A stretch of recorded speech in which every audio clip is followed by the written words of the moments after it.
Looks like we're live, this time with music. Still using the same typical Ramblecast music, but needed to go with something. I still have to fully queue up the rest of the music, so that'll take a second, and I should probably be loading up the image files first, but I just want to get this part out of the way. Actually, even as I say that, I'm just thinking how much I really should be doing that part first. But I can do this pretty quickly. So even as I say that, I'm thinking, move this stuff to this screen.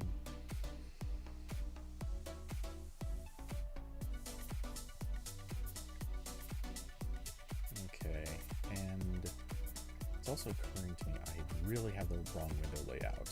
I should have fixed all of this stuff before doing a stream.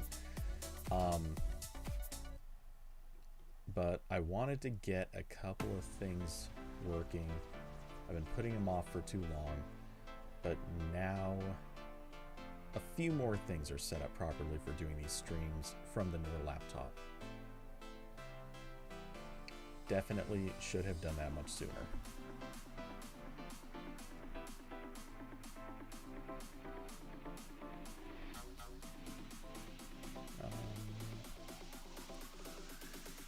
Queuing up these tracks takes surprisingly longer than it should. I wonder if I could probably set a playlist. I should probably do that. That would also speed this process up and remove a lot of the little tedium of the typical Ramblecast week.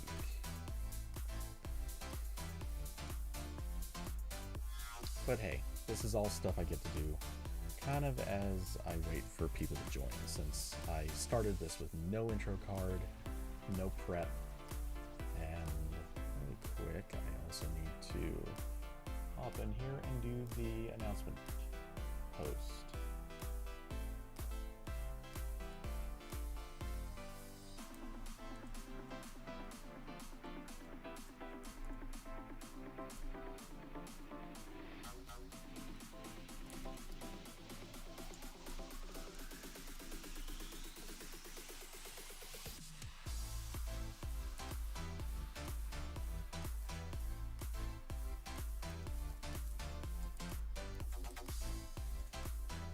Okay, so that's posted.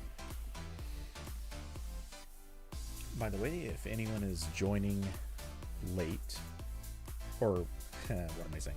If anybody finds this video and you'd like to join the Discord server where we talk tech, gaming, and pretty much whatever else, and you'd also like to get announcements through Discord, which I tend to honestly like stream announcements through Discord. I don't trust them coming from YouTube. There's nothing against YouTube there exactly. It's just like YouTube notifications have a tendency to not be as reliable. Not really sure why, but they're at least more reliable than Twitch, or so it has been in the past for me. What else do I need to fix? I know the biggest thing. We also need to get these images loaded. So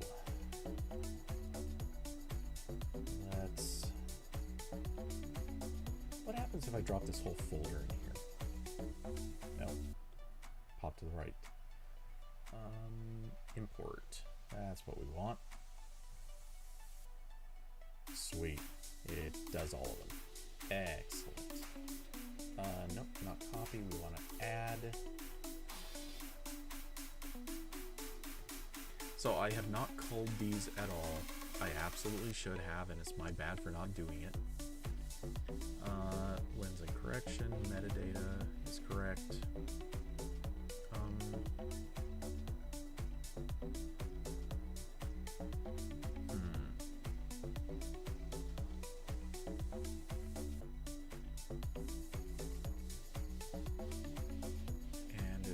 grabbing just the raws. Okay, good. That's what I want to see. Again, it's set to add. Cool. Import.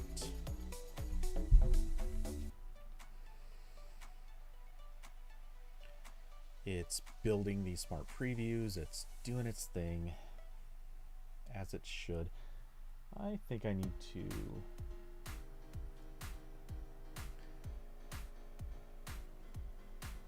this is probably going to supremely wonk out the view, but I'm going to change the size of this window.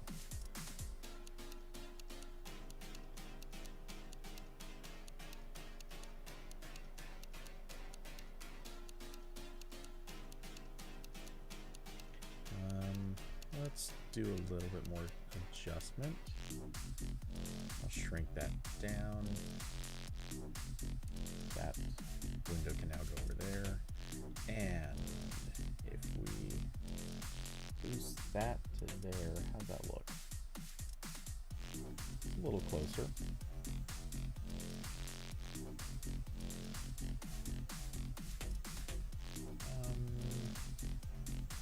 Let's actually fix this window a little.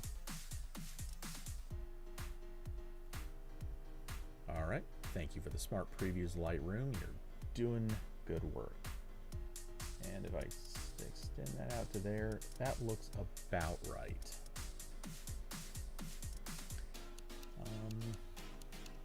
At least it fills the screen pretty well. Okay, and for my own benefit, you guys will see just a little bit of that overlap window there. Ignore it. It doesn't matter. Okay. So that's all in place. Excellent. I'm happy with this. Now I can see, you can see, we can all see.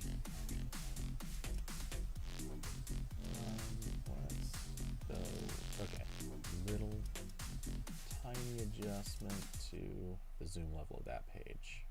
That way I can see comments a little bit more.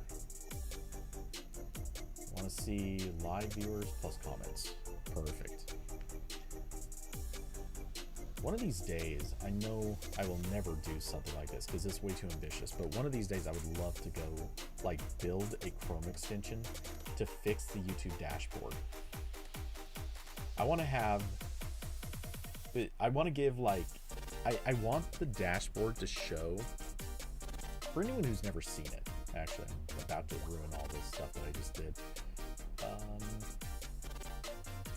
Okay, let's turn off that. Perfect, okay. So for anyone who's never seen this dashboard, it's not bad, kind of, but it's not great. Why is it saying I have poor stream health? That actually worries me because there is a storm going on outside right now. There's nothing downloading. There's nothing else happening. I can't see any reason for that.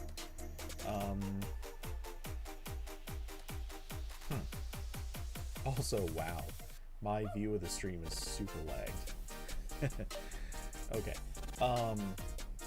But yeah, for anyone who hasn't seen this before,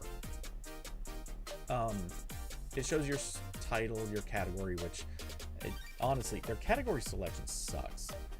I picked science and technology. I know this is totally irrelevant, but let's adjust that a little. I almost would have gone like film and animation, but this is obviously neither of those things. How to and style, like that sounds like makeup tutorial, not photo editing. What else is there?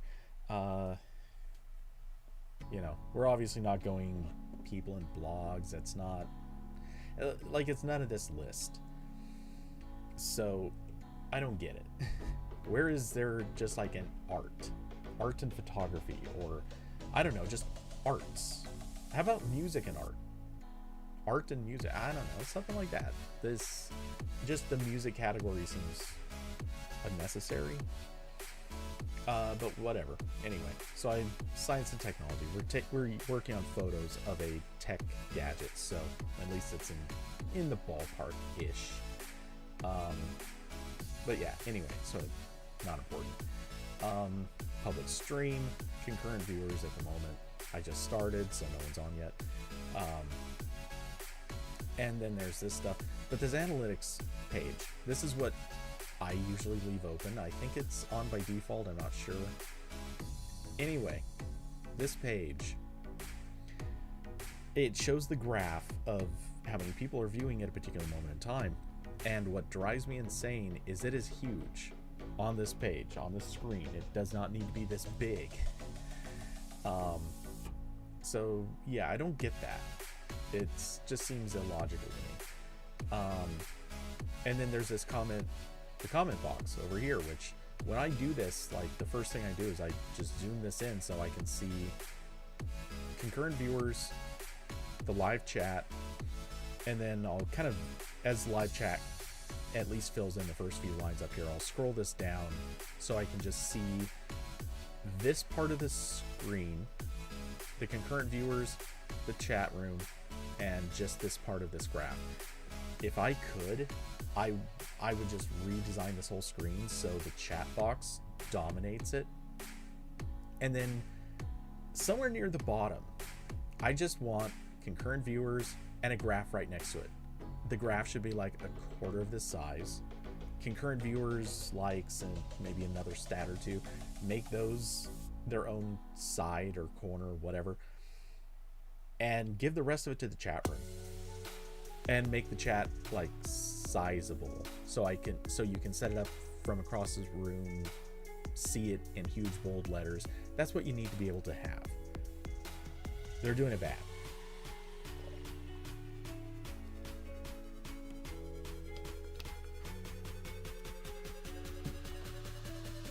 All right. Anyway,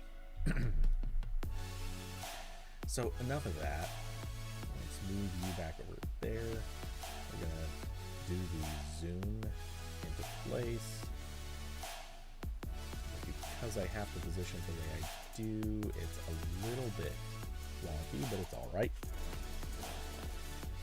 Okay, so starting with straight culling of images.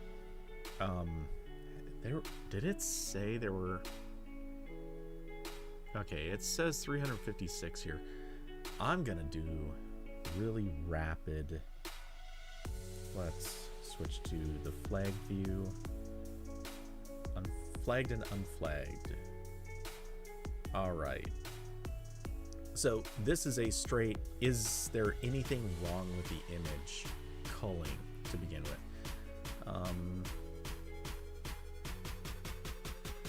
A couple things in that are a little soft, but not really.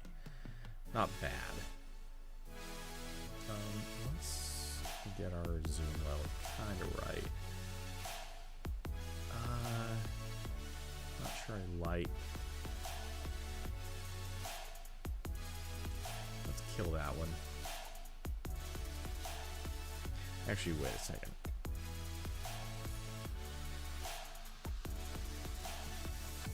I did not like this set of shots.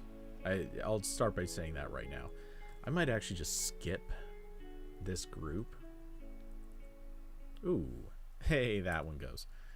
That one could almost go to. This is. Oh, these shots. Oh yeah. Okay, so while I was reviewing this drone, you can kind of, yeah, you can really see it in this image. The lens was fogging up in specific places. I don't know why, but it was fogging up really, really badly. Like this, you could barely see through it. I have it in videos somewhere showing just how bad it got, but you can't really tell super well from these images. But yeah, I mean, yeah, there you can see it's partially fogged. Like this is not, this is, oops, wait, it's this one. Yeah, this is really not normal. I don't know what was going on, but a huge problem with this, with the lens fogging up. And it only happened, it was so weird, it was only happening in certain places. And yeah, that's what the lens should look like, just pristine and clear. And like, this was the environment I was in. I could see for miles, but for whatever reason, the lens would fog. And it, like, this is where it fogged here. I was literally standing next to the drone. I took a picture of the drone, turned around, and took these shots with my camera that was sitting at the same temperatures, same environment, everything like that. My regular camera, no problem. Not a clue why this was happening. Okay, let's see, this, I think, yeah, this should have been from the next, yeah, a couple days later. Okay, so we're gonna do the culling on these. And again, this is just removing first images that have problems. So firing through pretty rapidly.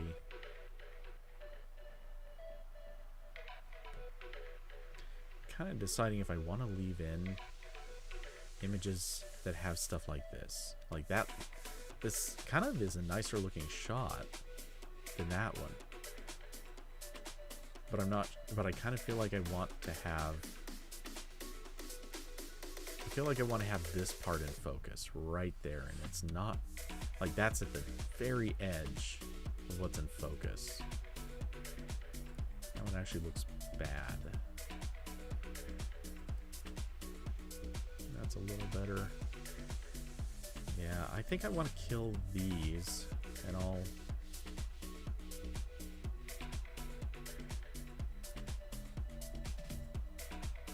yeah, let's kill those two.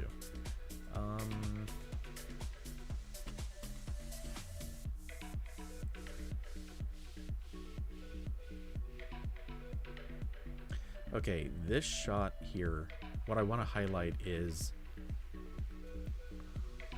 the propellers have to be screwed in. They're not like the rest of DJI's propellers. Man, did I take a picture of the wrong ones? Because this shows there's some dirt or grime or something up there.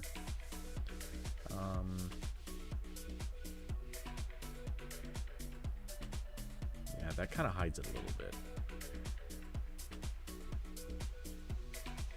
I could do that. I don't like that though. That's completely out of focus. It's like that one's focusing to the weirdest place, like right there. Let's kill those. That could work. It's still not quite really in focus. It's so weird how focus caught on these. It's like this really thin plane of feet. Yeah, it's like sharp right there and only right there. Oh, wait. That looks right, I think. It's ugly, but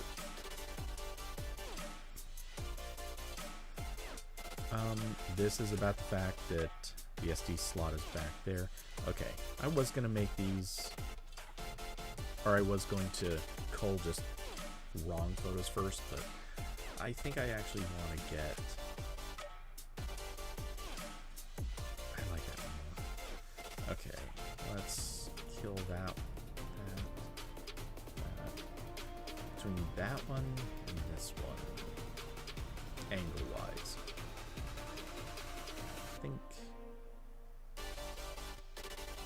I feel like that's better. Okay, let's kill these then. Between that and this, I'll kill that. Okay, so I'm keeping that one. Okay, but back to this. So the SD card slot. Wait, why did I shoot more? Oh, this was for the vertical. If you're so look right here, the camera, this is in regular horizontal mode, then it rotates. So this is one of the features of this drone, is that it rotates the whole camera 90 degrees, and the idea here is it can shoot for like Instagram Reels, YouTube Shorts, anything like that where you want vertical video. It's a nice idea. It's a DJI, I love you, but I think this is such a poorly built feature. It works from the drone's perspective, it works great. It really does. The problem is the software is not set up right for this. All of the smart features like Active Track, all of their like automated flight modes, master shots, things like that, none of it works when it's rotating 90 degrees. Absolutely none of it works. So it's a neat feature, but it just doesn't work. Like, it's not useful in this mode. You can't film yourself. You have to have somebody else fly it if you want to film yourself in any way. If you want, I mean, you can fly it yourself and film things, but how many people are getting a Mini to film other things? Obviously plenty are, but think about also how many people are getting it to shoot themselves, and it just doesn't work like that. Okay, so is there really, I can just kill the redundant of that. Okay, so for right now, I like that shot. Coming back to here, I'm just doing culling right now, so kind of picking between images to hold on to. Is there really any benefit between these two? Yeah, just kill one of them, doesn't matter. So there's that. Oh.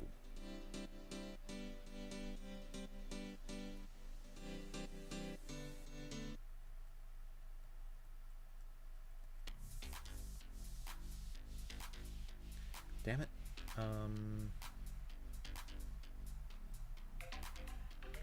I knocked out one of the images and I want to go back to looking at it.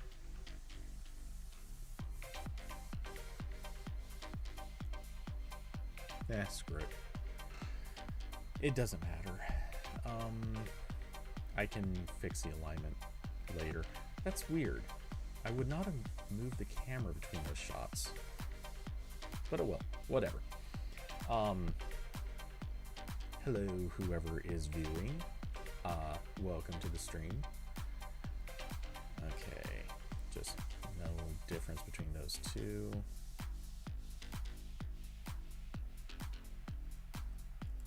Not really a difference between those two.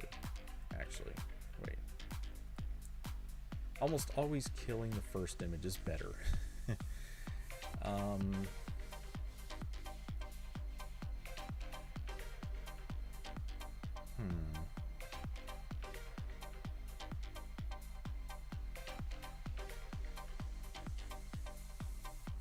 Probably should kill the ones with glare.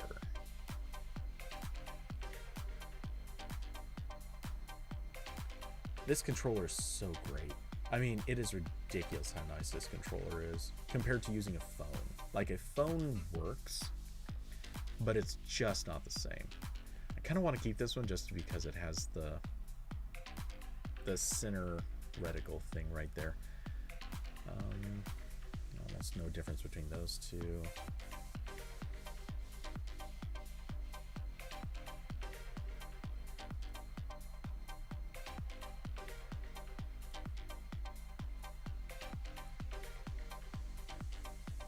Okay, that's the control stick and where it's stored.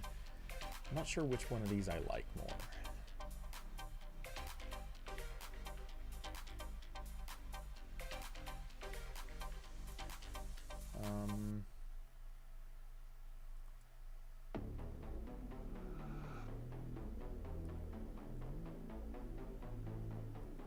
Okay, keep those. That's out of focus. That's not very focused either. Okay. Okay, so keeping those few right now, and I'll pick between them later.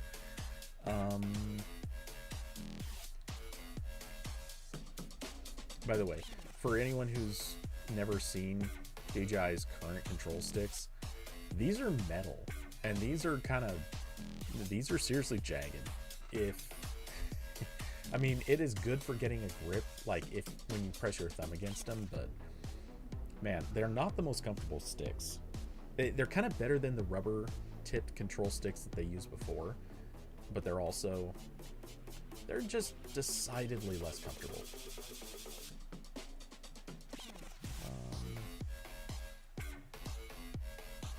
Kind of. Ooh. Not really sure which ones I want to use here. Okay, so it's between these five. Sort of like the close shot there.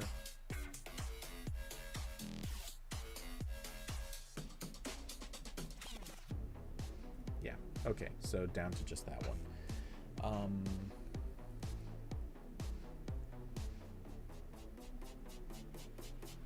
Oops. Wrong button.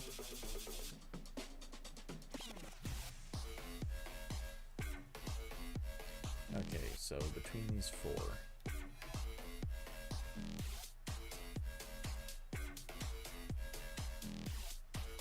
Keeping that one just because.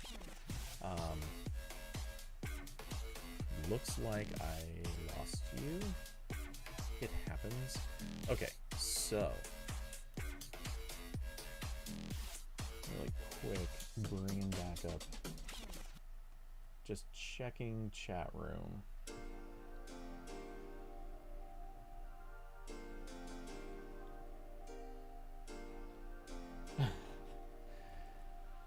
Oh geez. I just saw somebody complain that the Mac Mini is not as small as they thought it would be. Seriously? I mean, really?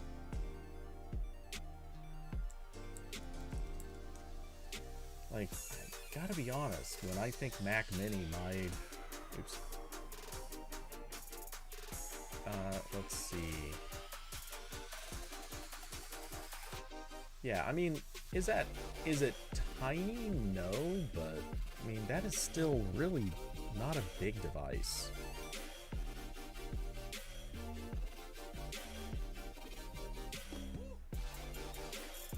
But hey, it is what it is. And, you know, you do have a lot of ports on it. I feel like it's not really that big of a deal.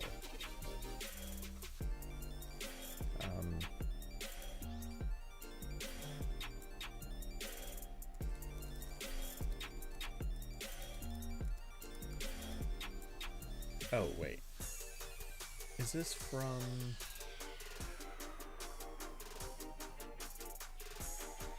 Okay, this is the current one with an M1 chip.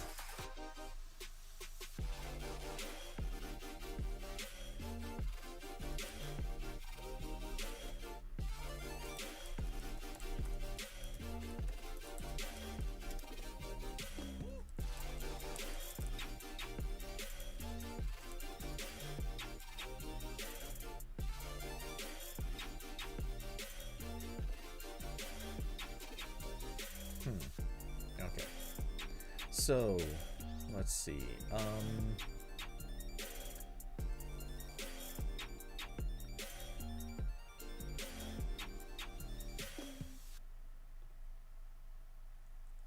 right, between these three, it doesn't matter. They're so similar.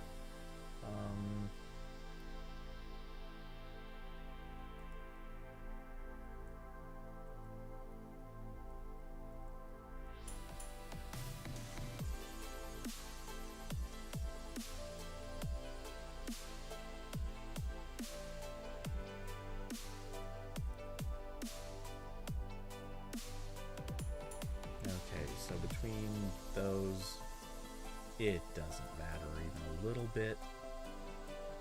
Pretty much all the same. What was the purpose of this shot? I don't even remember. I'll just kill one of them.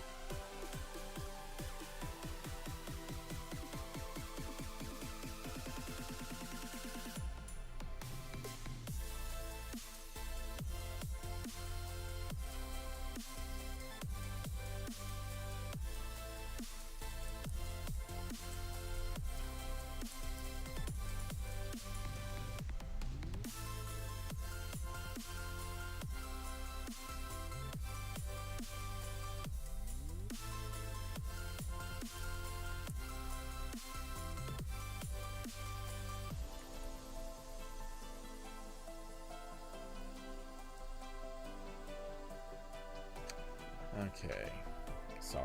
Random conversations going on in other rooms. Okay, so...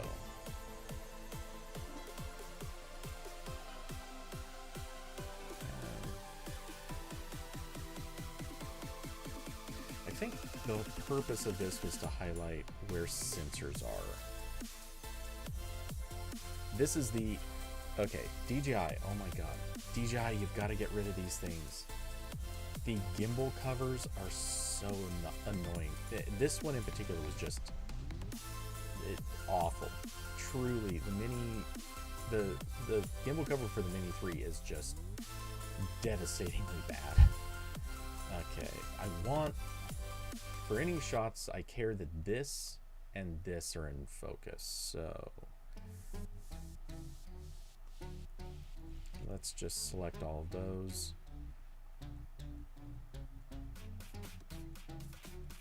That one, that one, that one.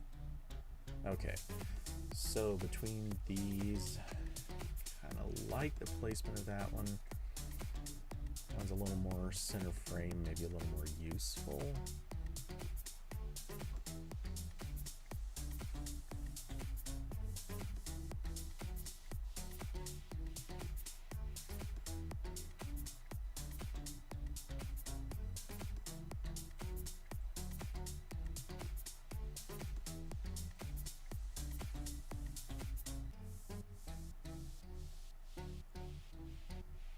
Okay, sticking with that one.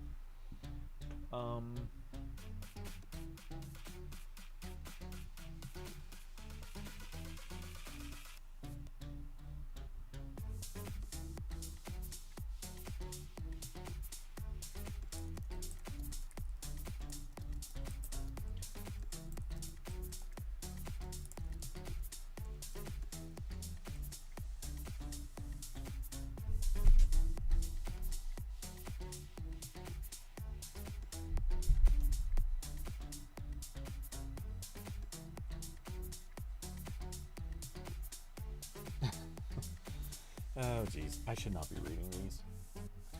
There's currently an argument going on in a room about the value of the M1 Mini, and I honestly I think it's a great computer at its price. It's such a good computer at its price. Not to say that you can't technically beat it, but it's a really good value comparatively to a lot of even like regular Windows PCs.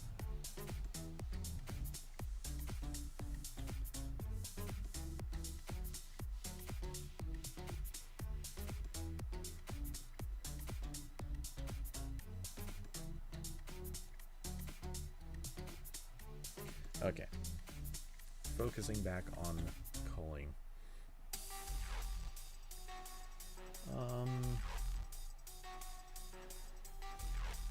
Okay, basically anything in this loop.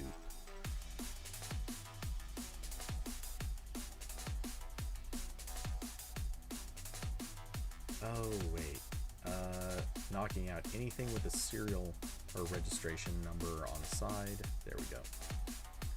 So just down to those three. I kind of like that more. Okay, so that one and that one go. Awesome. Getting the numbers down quickly. Um,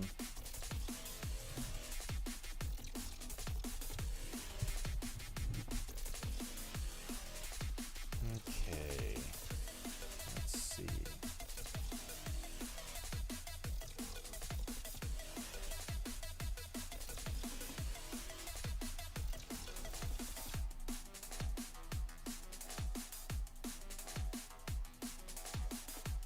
I don't think there's really any difference between these shots.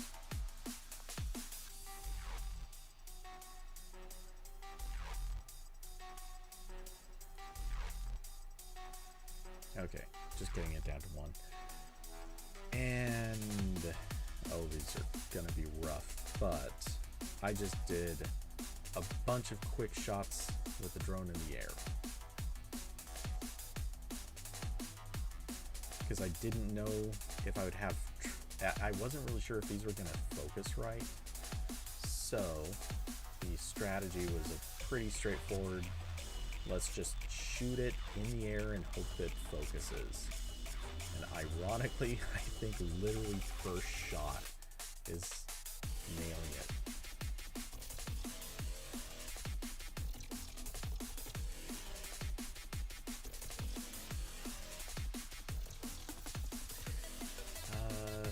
I'm gonna throw away the first shot just because I like in this shot, there's you can see just a little bit of the orange of the propellers. I kind of like the idea of freezing the propellers. Not that that's entirely realistic, but but I don't like the light being on. Let's kill that.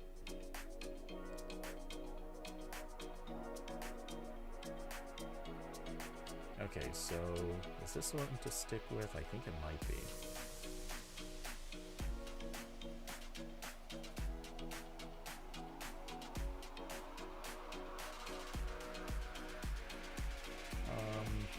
Kill that, stick to this one. I think I like that a little more.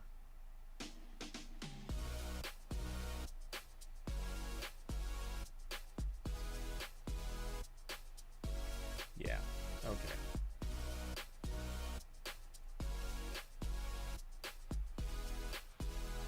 Sweet. Okay, sticking with that one. Carson, oh, music's loud? Really? Fixable. Hold on 1 second as I find my OBS.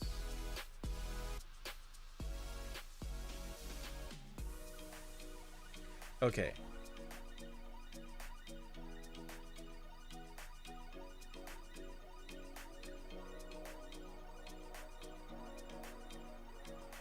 All right, I turned it way down. So, how's that? Sorry, it's weird because the audio meters show it being really low, or it looks really low, but it's so hard to tell sometimes. And that's also weird because all the other settings, I did everything I could to copy this from the other computer, but all the other settings I thought were just about right. Kind of wonder if maybe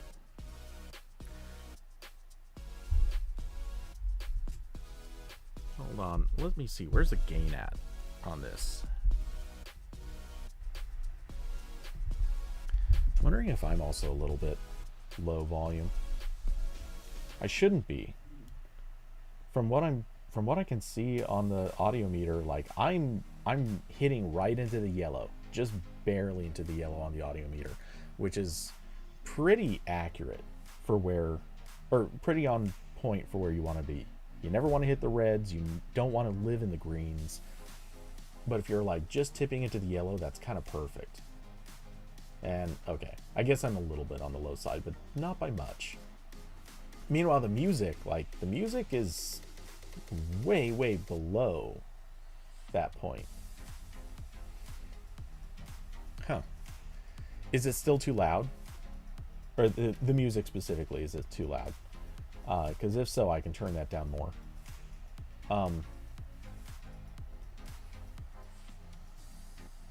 I have to look past the mic arm. Actually, what I really should have done... Yeah, that was a mistake. I laid things out wrong when I set all this up. Because I have to look past the mic arm to see anything on the OBS screen. But it works. Ish. Doing the stream from this laptop was probably not the best choice, but it works. Good now? Awesome. Okay, let's see. I have no idea if I'm going to use any of these downward shots on the drone, but I took them, so I may as well quickly skim over them. If I'm going to use any...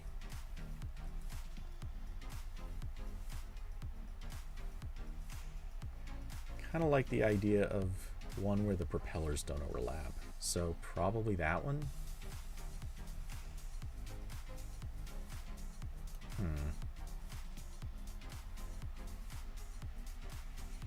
That one actually might be maybe a bit better. Okay, I'll kill the rest of these.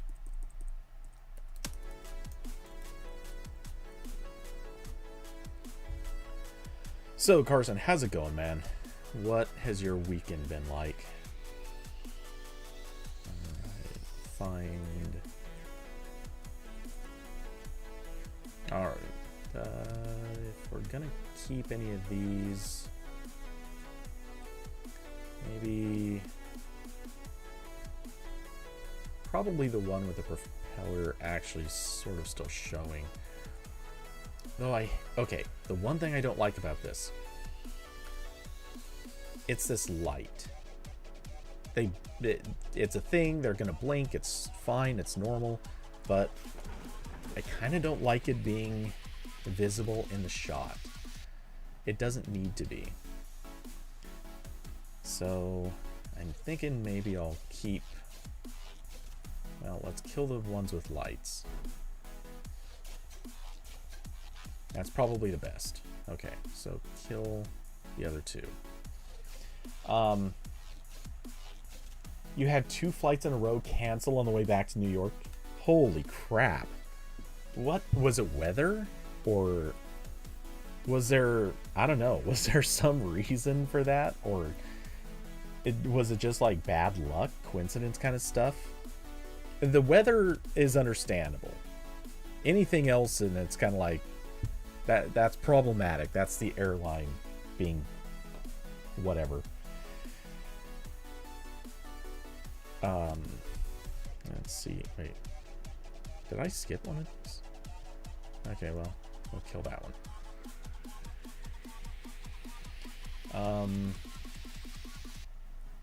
Yes, hover angle. We're coming back to 101 for this. Oh, wow, I got a lot of those.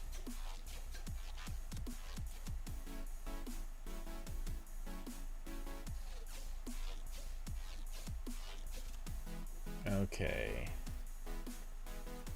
For this, maybe I will pick one with the lights on. Besides the focus on these.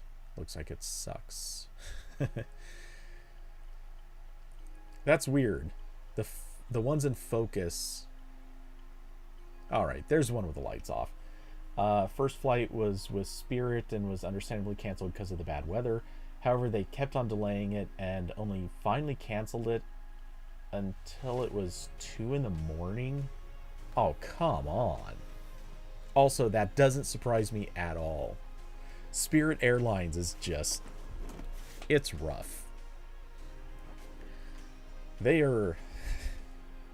I had a lot of friends who actually work for Spirit in the headquarters. They worked on like the IT and like services side. Well, software services. Oh my god. They did not have the greatest things to say about their own company. That really tells you a lot. When people who work at a company are like, yo, don't use us. We're not good. When when you got people kind of just coming straight forward saying that, like, not a good sign. Also, now I'm suddenly very curious.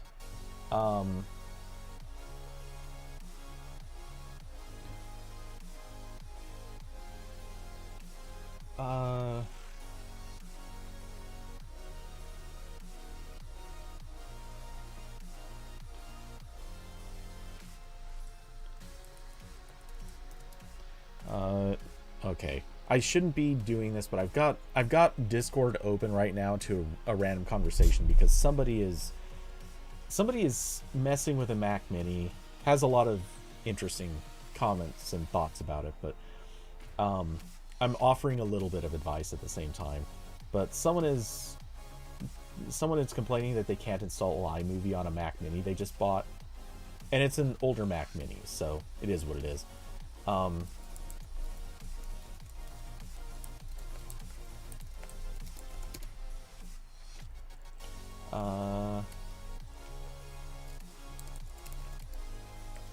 Actually, I won't say anything about that. Let's see. Apparently, Newark Airport was delaying incoming and outgoing planes because of the storm. Spirit does suck, but in their defense this time, the incoming plane couldn't land because of the weather. Yeah, that's understandable. I mean, it happens.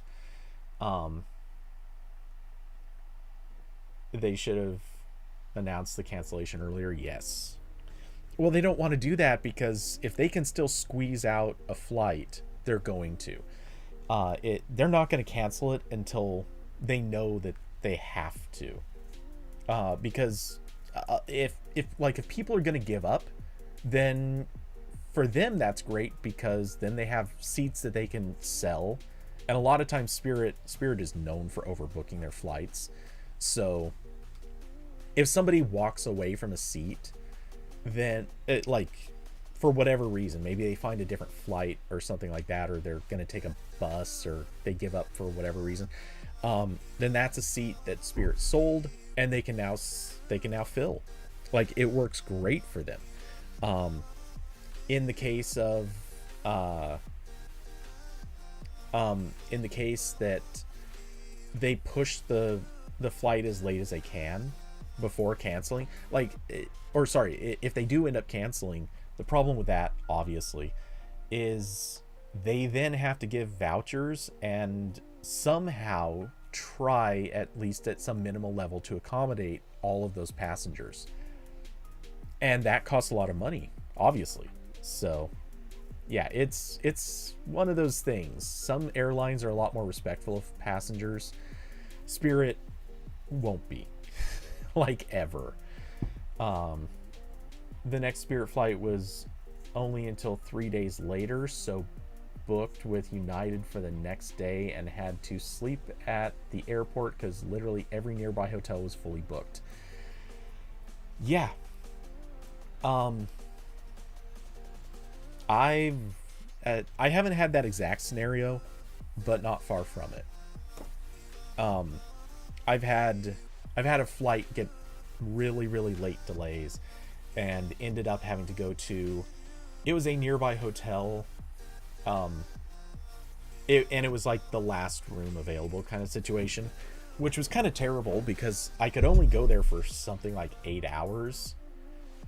So my flight was something like 10 hours away. I could have stayed in the hotel, but I was tired. I wasn't going to get to the hotel. I think it was even less than 8 hours that I was going to get to stay there. Anyway, I basically went there long enough to take a shower, sleep for I think like 4 hours or something. Maybe, I don't know, 4 or 5 hours I slept. And then I had to come back to wake up and go back to the airport. Factoring in like the shuttle and all that stuff. And yeah, such a waste of money. I'm still mad at that. Plus bonus points. The hotel I stayed at, when I came back to the airport and went through security, I actually got flagged for a bomb residue warning. So I've told this story before. You might remember this. Yeah, I got flagged for bomb residue warning, and I'm thinking, what the hell? Like, the only places I've been were the airport that I just passed through to get to here, and then I went to the hotel. How am I triggering this warning? And I don't remember if I knew it at the time. I think I found this out like 6 months later or something like that. I was watching a comedy special that actually discussed this. It was some stand-up comedian who travels all the time. I want to say, I might be wrong, but I think it was the guy with the puppets. I'm drawing a blank on his name, but let's see. Comedian with the puppets.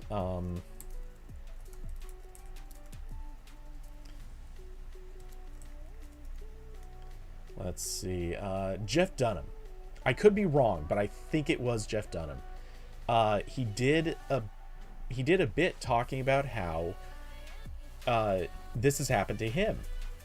He went to the airport, and one of his puppet boxes ended up getting flagged.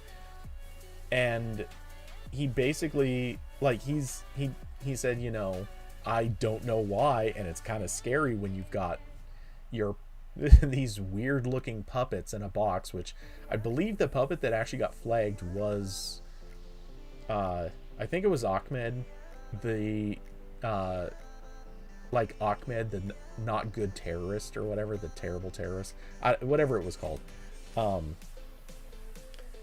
Anyway, he found out that the reason for this is a lot of like hand lotions contain some chemical that triggers the bomb residue warnings. And so he's like, okay, that's an interesting piece of knowledge. What does this have to do with me? And then it clicked. Oh yeah, I stayed in a hotel room. Oh crap. That means that there was probably hand lotion residue on something. And he worked backwards to the, oh my god, where did I put my bag that someone was using hand cream? And like, yeah, his working back process starts getting really creepy really fast, and starts telling you what goes on in starts reminding you what goes on in hotel rooms. But yeah, anyway, so let's see. The flight the next day with United, you boarded on time but departed the gate a few minutes late because of, quote, maintenance paperwork. That's always a good sign. We then started taxiing to the runway, and then the pilot announced there were 20 other planes in front of us in line, and then Newark Airport had shut down because of the weather. Oh, that's bad. Even though it was literally like a mild drizzle. Yikes. After waiting like an hour, the pilot announced we were given a takeoff spot and we're going to take off shortly. Then after slowly taxiing for another 20 minutes, the pilot announced the crew's flying hours had maxed out for the day and they had to return to the gate. Oh my god. They should have been able to figure that one out earlier. Because that's one of those where the numbers just, you can tell. You can always tell when that's going to come up. Oh, that's brutal. And there wasn't a gate of it? Oh my god. So wait, from boarding to when they finally got you back into the terminal, how long was that? Because this is sounding like, what, a 2.5 hour? Am I guessing that right? Longest you've ever sat in a plane to nowhere. Literally sat like 4 hours on the runway. That is not okay. Oh my god, that is so not okay.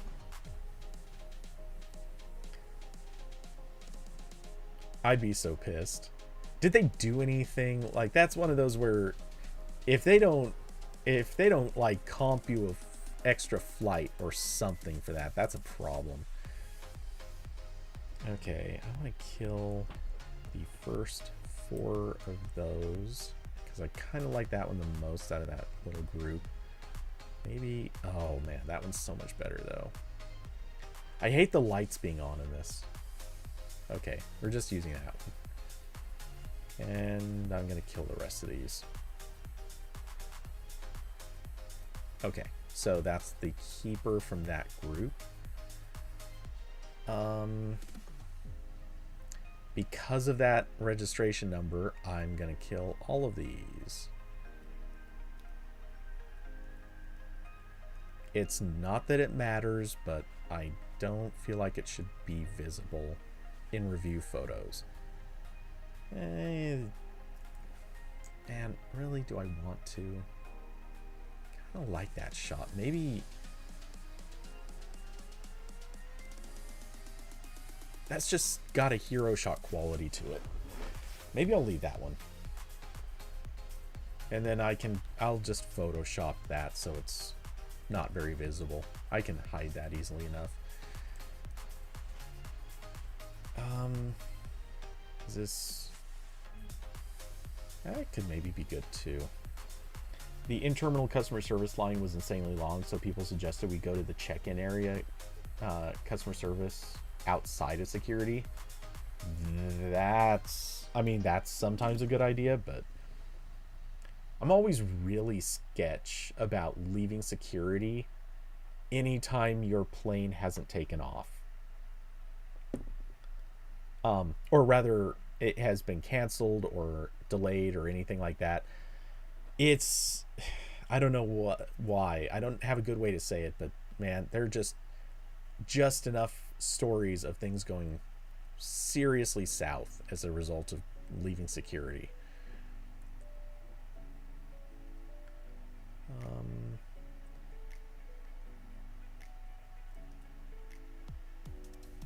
Oh, no, actually, I think I'll keep that one. Trash those.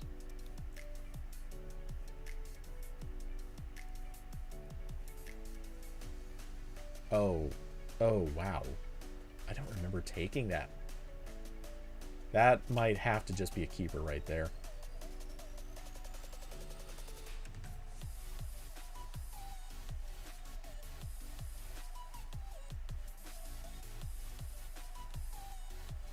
Oh, that went off to the side. Anything severely off to the side is not a keeper. Wait.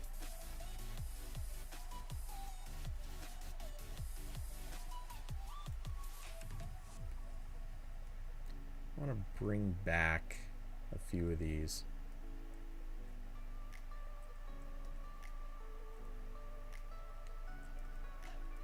Okay. I want to double check the center positions on some of these. So just getting rid of anything that's a little too far off to the side.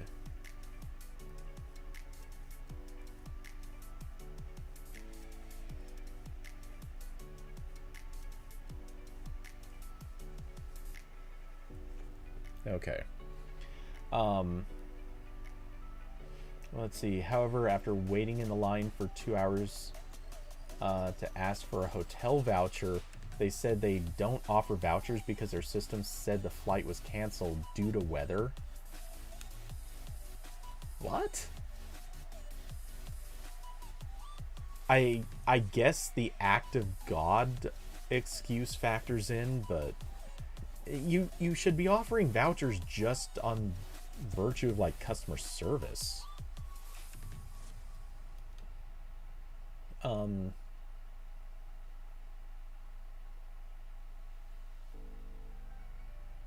Oh man, and then people who were on the same flight were offered vouchers and United Club passes. Oh fuck, that's so bad. Also, man, I know I'm different than most people on this. I really don't feel like the club passes or like VIP pass kind of things, I don't feel like those are ever really that good of an offer. I mean, it's great if you're somebody who has like long layovers it's great if you've got special like circumstances factoring in. But I can't tell you how many times when I take flights, 9 times out of 10, I get to the airport with a healthy lead on the flight. But I get to the airport and all I really need to do is just sit at the gate and wait. I don't need to go into their VIP area. I don't need any special treatment 9 times out of 10. So if they gave me those passes, they would almost guaranteed expire before I would ever use them. Just because I'm going to sit there and feel like I should use them and I just never will.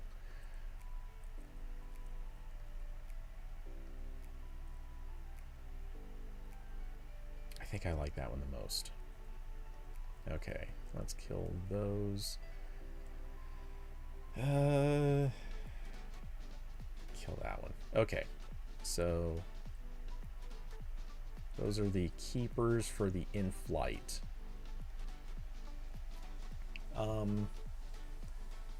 This could be a better... I like that I got that angle on it. I don't like that shot.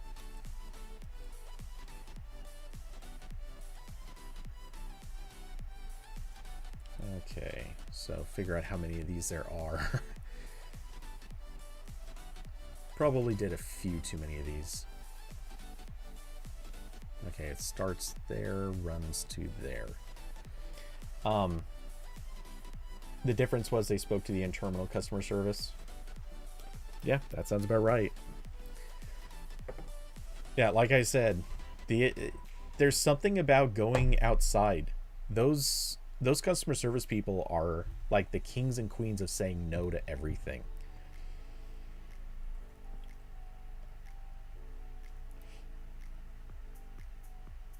Is Stream Health showing anything? Earlier there was some glitchiness, but right now it's looking pretty good. For reference, I know you're not on the same time zone. For me right now it's 6:30, so yeah, last report or last status change was what, 40 minutes ago? Or well, 45 minutes ago, and it seems fine. I'm gonna guess your end, but hard to say.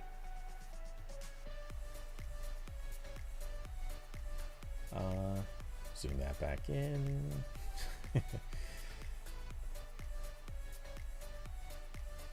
All right, line that up right.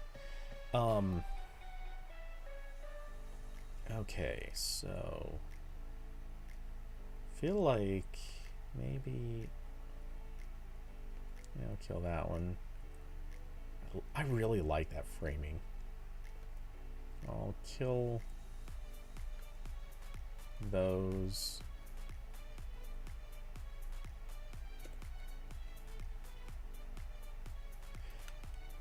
The light hitting that, I kind of like that. Maybe I'll leave that one as a filler too. Okay, keeping 2 of these.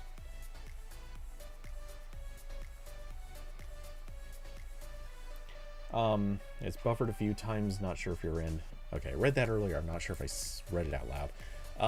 But yeah, my guess is it's your end. I don't know for sure. Well, actually, you know what? I take that back. The odds are it actually probably is my end, but it's not my end per se. We're having a storm right now, or there was a storm. I don't know if it's technically still going right at this moment, but there's been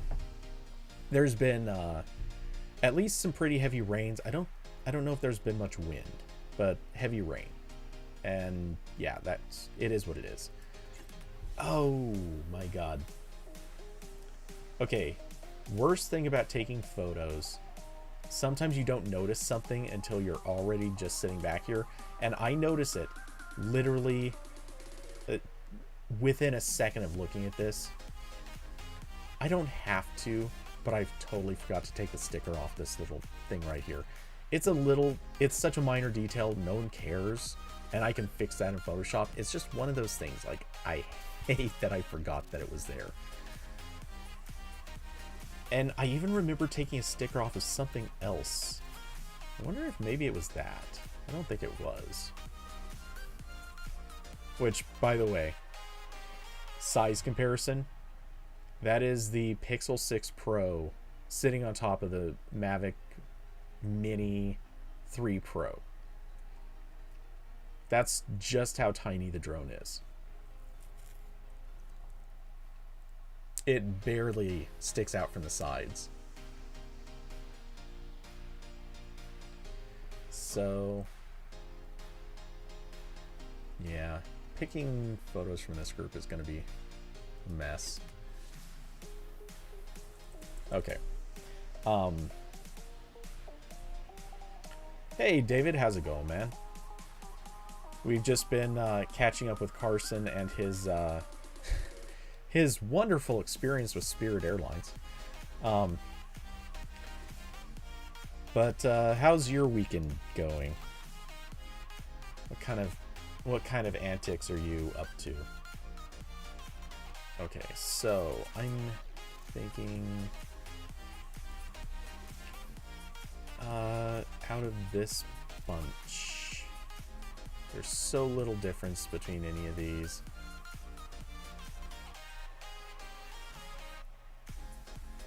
That's, I think, maybe a little more straight on. Do I have any focus issues? Kind of something going on right there. Maybe...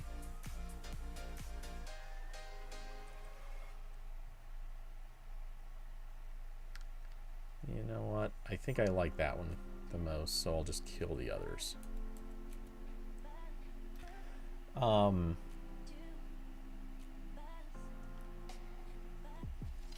Carson, mainly United Airlines. Yeah. David, don't have to register that with the FAA yet. The yet would actually be kind of the fun thing about this. This model weighs 249 grams or less. Due to potential part swaps, they only guarantee it'll come in less than that, but they don't say exactly what it'll weigh. And yeah, you don't have to register this because it is that 1 gram below the limit. And yeah, basically, like, you can just be a casual flyer. This falls into that same category as like toy airplanes. You know, no, that's kind of why the FAA, and if you listen to different people, they say different things, but the FAA basically carved out the like toy airplane category, and DJI, along with a couple of other drone makers, but mostly DJI, they're the one that kind of flaunts this. They saw, like, here's this thing. People don't want to get registered if they don't have to. So let's create a drone that weighs exactly the right amount to fall into that toy aircraft category, and we'll sell that. The original Mavic Mini was it was very much targeted just at that weight category, and it didn't try to be much different or much better than just the lightweight drone. The Mini 2 was like their first attempt to put a decent camera on the Mini, and it obviously was a big improvement. The Mini 3 Pro, this thing has like a legitimately good camera. I'm gonna have to drag out the footage for that and put it in. Actually, wait, do I have the footage on here? I thought I did.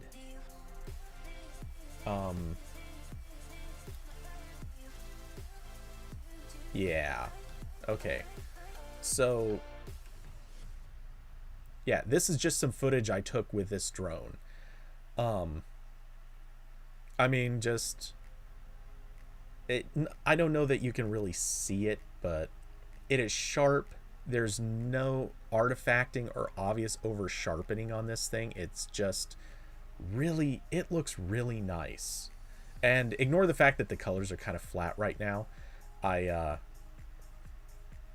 I shot this in what's called D-Cinelike, which is a a color profile that basically is like kind of flattened out so that it can catch a little bit wider stuff. But yeah, I mean, this just looks so nice for drone footage, and it's not like it's the best drone footage, but it looks really good. And let's see, and I'm just doing like orbits around this house. So if I remember, I think this should have been, did I not drop in this one? Oh yeah, there it is. And in this shot I made a point of doing it like it's dropping an angle as it's also rotating around the house. Oh yeah, once I drag this into DaVinci, this is gonna look really good.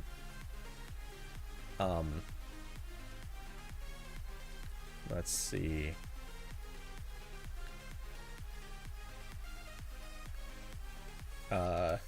Jump forward a little bit. This was me making sure to line up the shot, and I think I had to active track the house. Maybe it was... Okay, I'm just gonna kind of move quickly through this.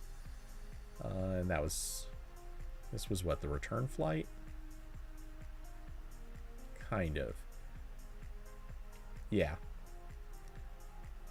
Not exactly return, or that's part of the return flight, but like, you know, it's so neat being able to get these perfect shots like this, because all I had to do was active track that house, just draw a box around it, and then I did a lateral flight as I'm also dropping an elevation.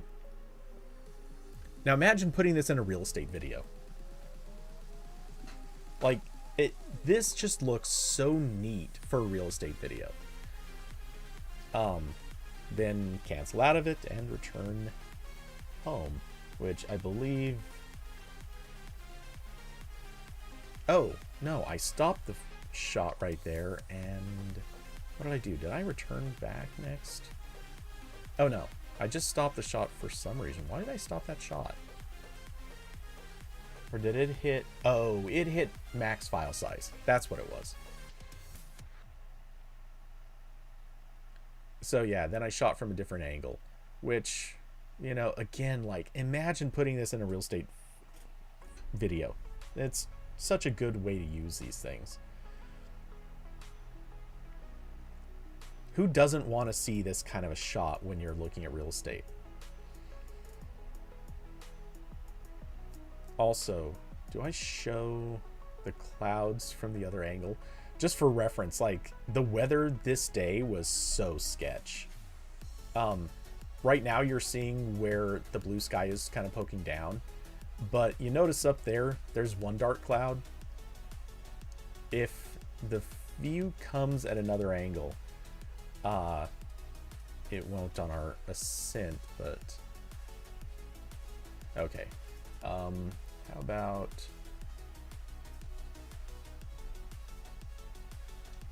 Oh, yeah. Okay, so you can just see how dark it is in this area. This is across the riverbank, and this is just under cloud cover. What's the price? Actually, I need to look that up again.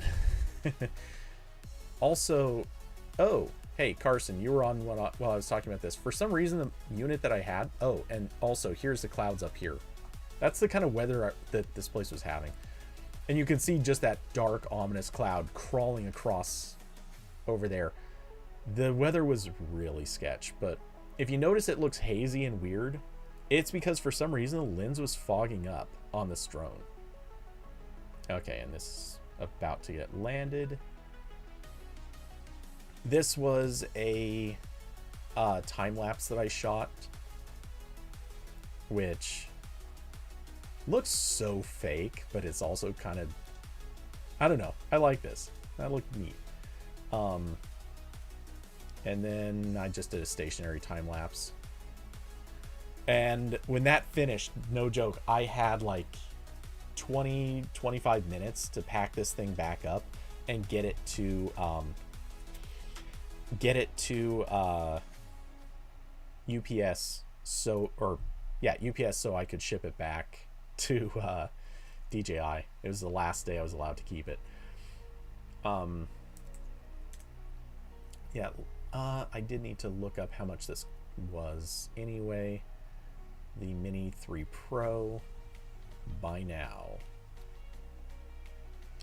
Okay, so the combo I would recommend anybody get, or well, okay, it does depend on circumstances, but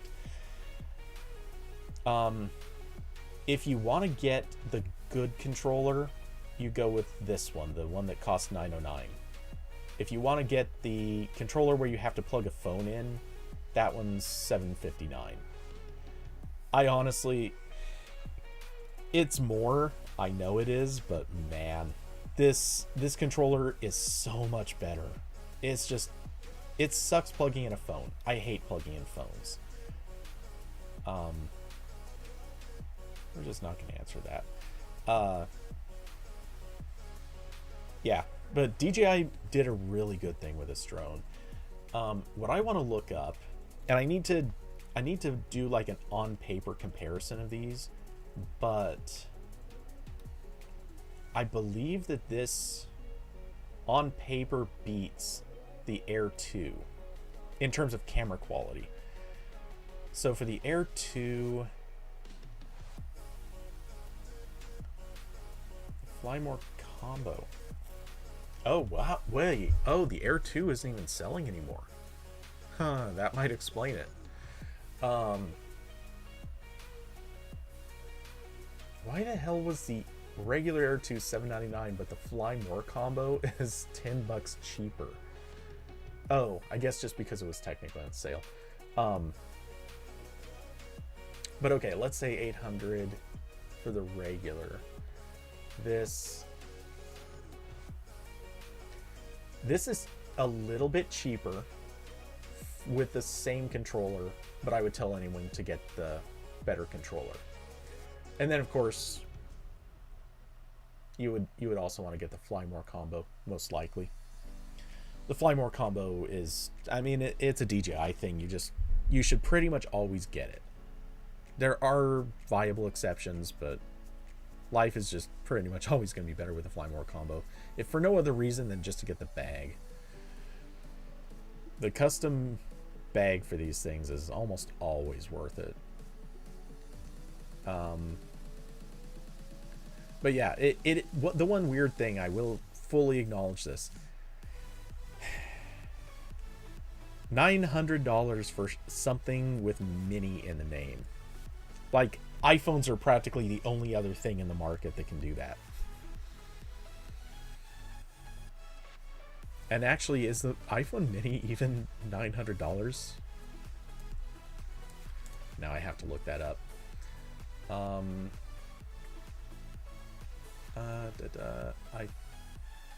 iPhone. Wait, is it under iPhone 13?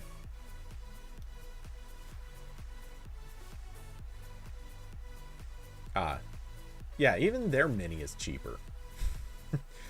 So yeah, I don't know. But yeah, damn it, DJI, please, not those stupid drop-down menus suck. I hate those so much. Okay, just to make sure, is the Air 2S still available? It is. Okay. It is I believe, a better camera. I need to do comparisons, and I will, but I believe that this is still a better camera. It is a larger drone. It is more stable and has, I think, longer battery life. Not by a lot, but a little bit. Actually, what was the battery life on this?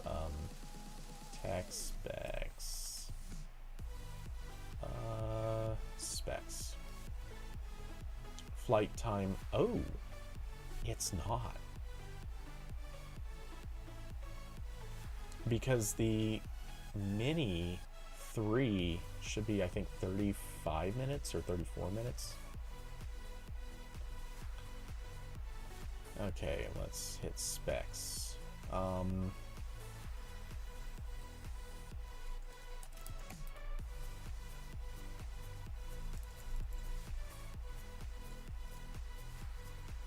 Search for, okay, searching for min. Yeah, 34 minutes with a regular battery, and then they have an extended battery that's 47. Though the reminder everyone needs all the time is the extended battery raises the weight over the 250 gram limit. So it inherently means you have to register if you want to use the bigger batteries. That being said, let's be honest.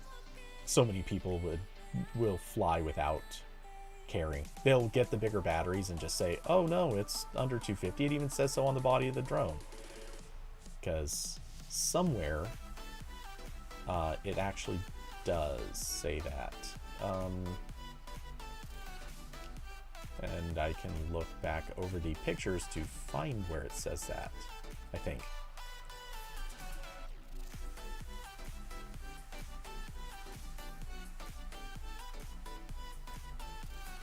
Do I not have any of it saying that? No, maybe it just doesn't say that on this model.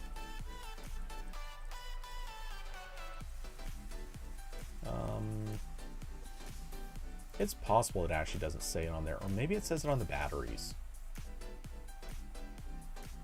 But that wouldn't make sense. It might actually just be on the... let's come over here. Okay. Ah, there it is. Damn it. It is just on the battery.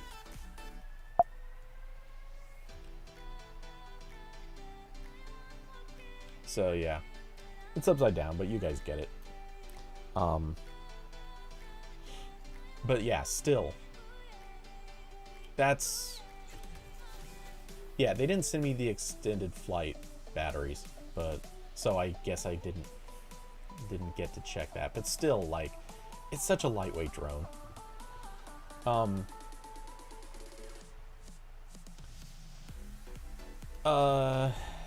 So David, there is one interesting caveat.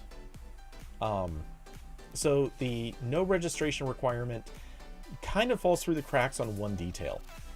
According to the law, or well, according to the FAA, which makes what is effectively a law, they require, if you're going to fly anything, even if you don't have to register the aircraft, if you fly anything for profit or for business or basically whatever, as long as it's not quote unquote purely for recreational use, you have to still get a Part 107 license.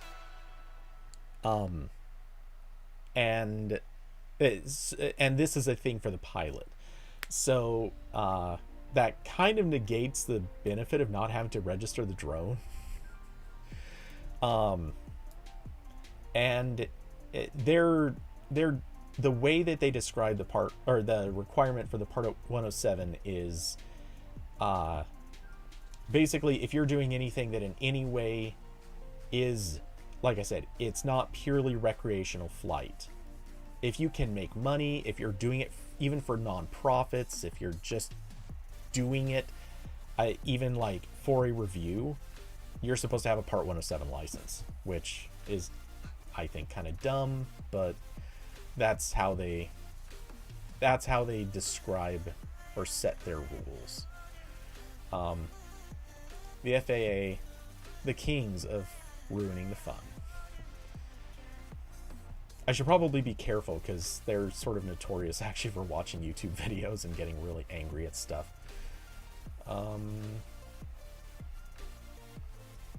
Let's see. That one's probably the best. That one's 111. Well, maybe that one is. If I line that up a little bit. Oh, damn it. Which do I like more? I should really stop calling these the photo edit sessions when half the time what I'm doing is culling images. Okay. Yeah, let's knock out that one and that one. So it's just between these two. That one's better. Yeah. Okay. Yeah, the Part 107 is there. It like if you look up drone requirements, flight requirements, all that stuff, you'll see that mentioned all over the place. But until you look that up, and honestly, I think a lot of people don't look that stuff up before they buy a drone, so they get kind of caught by surprise by it. That being said, I think a lot of people also just don't bother. Honestly, it's one of those things. Unless, you know, I'm not encouraging this by any stretch of the imagination, but unless you know for sure that you're not going to, or unless you know for sure you're going to get caught, honestly, I think a lot of people kind of treat it sort of like a lot of other laws that nobody really actively pursues or enforces, because it's not like anyone is out there trying to catch drone pilots without their licenses. It happens, obviously it happens, but yeah, it's not like they have rangers or cops out there looking for people and saying, hey, where's your registration? Not to say that they won't ask you for it if they come to stop you from flying or something like that, but as long as you're not breaking any rules, chances are they're never going to come bother you. That, of course, being the catch. You have to not be breaking rules, and that's the other big drawback to drones. Finding places you're allowed to fly is getting complicated. It gets really complicated. You cannot fly within a certain range of airports, at least not without prior permission. You cannot fly in national parks at all, period. You cannot fly in any place where there's endangered species. Basically, period. You cannot fly in... which, by the way, that endangered species thing... Well, it's that plus you cannot fly anywhere where there are nesting birds. Or at least, like, protected nesting birds, things like that, like seasonal or whatever. Which means that in the last couple of years, the Oregon coastline suddenly basically said, like, no. In fact, most of the Pacific coastline, you're not actually supposed to fly around. You can find a lot of YouTubers kind of not following that rule, but they're mostly going to places where there aren't nesting birds, or they're going out during seasons where there's not nesting birds, so it's not an issue. But it does come up.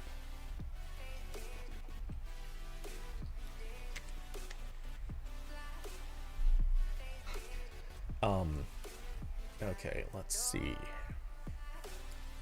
That one's better.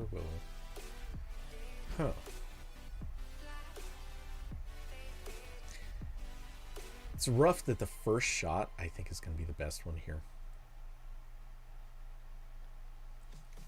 Yep. So we'll keep that one. Kill these others. Onto this.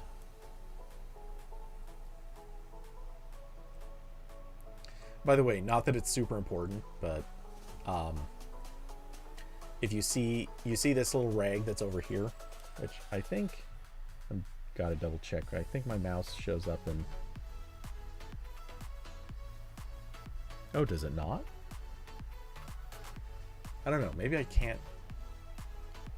Not sure if I can actually see it, but if you see this rag over to the left side of the screen, then in this shot, that rag is actually, it's a microfiber cloth. It's actually sitting underneath the phone in this shot. That way it didn't scratch up the phone. Staging of props.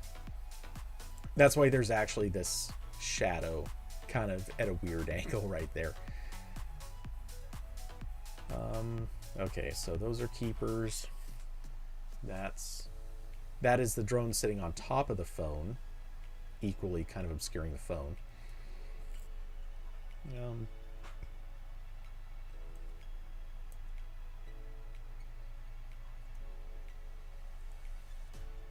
I think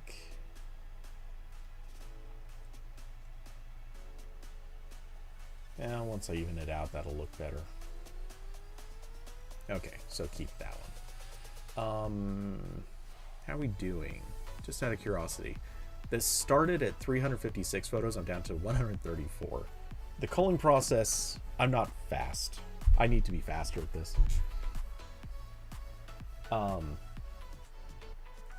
So yeah, this is kind of turning into just me chatting with you guys while I cull.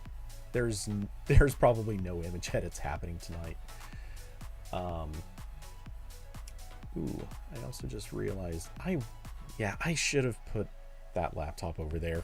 That way I could set it in front of the fan. It's been burning at 50 degrees centigrade for this whole time. Wonder if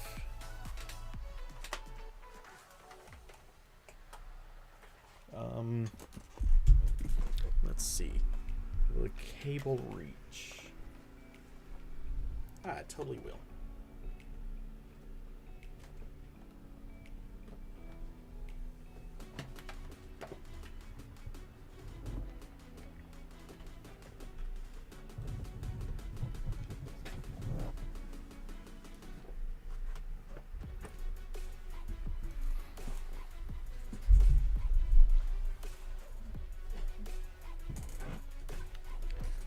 Okay, let's see, is this... Oh yeah, okay. Not perfect, but that's better. Or should be better. Kind of better. It's better adjacent.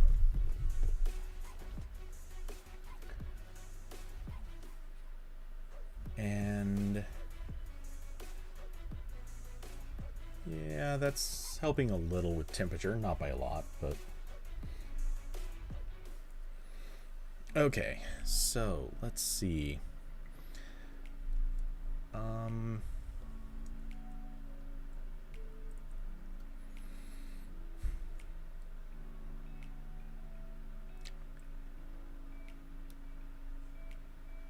Man, the sun coming out and hitting those just kind of ruined those shots. I feel like I like this so much more. Or would these be better? Are these better with the sunlight on them? They look blown out. Actually, I'm going to test these real quick. So let's bring down those highlights a lot.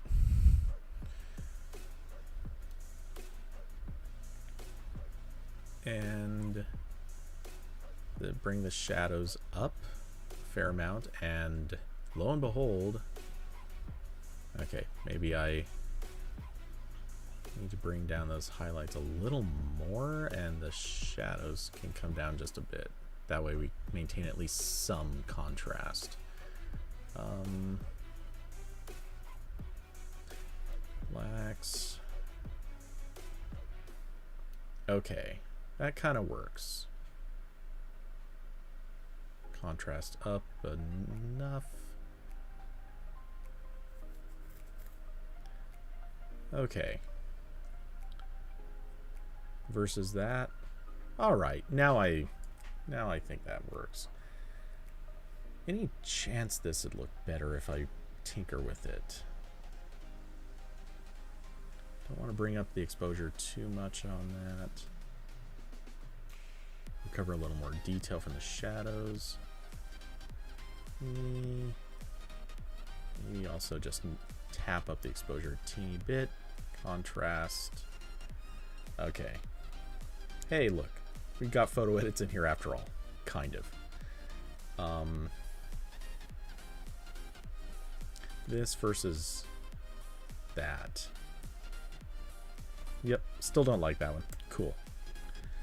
So we'll keep that. Axe. Oh wait. That'll get realigned. So yeah, we'll kill that one. Cool. Turned out there was a keeper. And I spent way too long tinkering with the orientation of these. So I have to use this photo no matter what. Because it is worth saying, DJI did this part so right. These battery packs, or the way this battery system works, Sure there was one of these, or I thought there was one of these where the battery was out. Or one of the batteries was sitting. I guess not. Was it in a different... maybe a different orientation?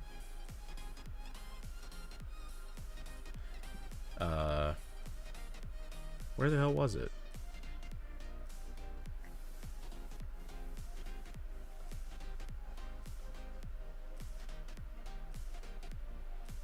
Maybe back... nope. Further back? How far back? Yeah, probably my first day shots. Yeah, okay. You know, this isn't the best example of it, but... so, this battery bank here, the thing on the far left, each of the batteries slots in. There are...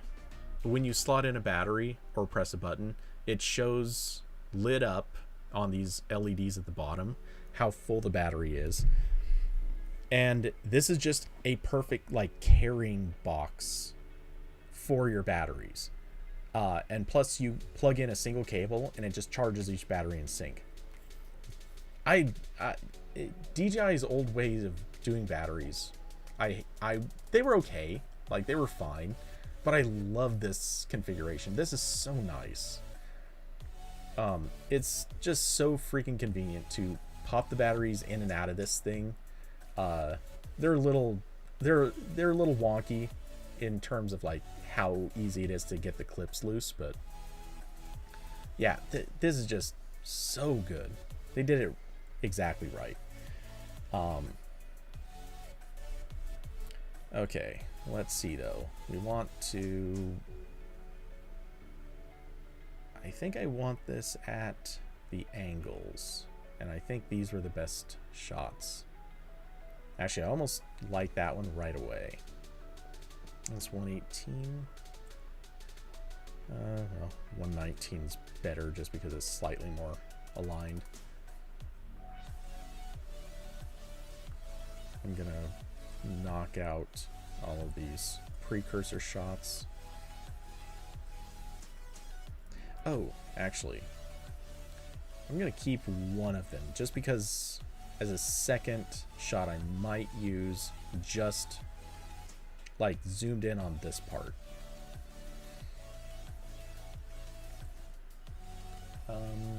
Let's put that back there. Okay, and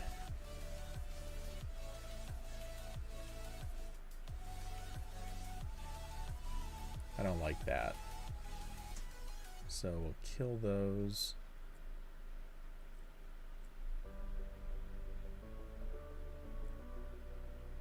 I think I like that one the most. Okay, so knock out those two. And almost done with the shots from this day.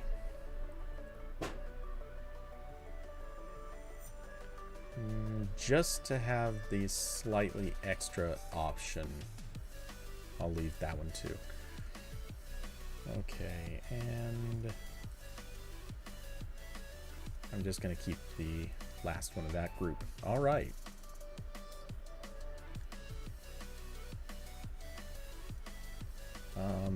I picked shots all the way back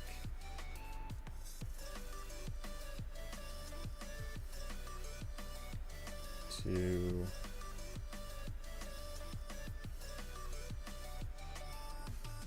okay, that is the from here on. These are all, geez, that's so many keepers. I'm gonna have to knock out. Oh wait. Yeah, I'll kill that one. That's a little too artsy. Okay. And I'm gonna pick between a few of these later.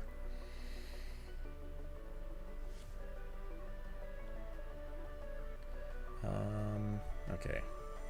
So actually, maybe I'll, you know what? I'll take the last. Whoa, what the hell?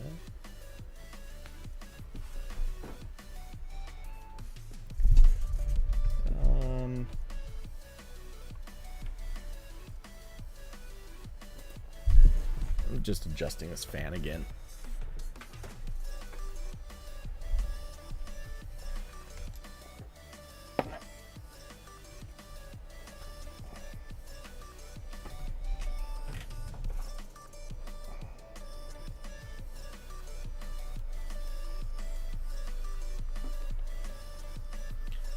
Okay, that should be better.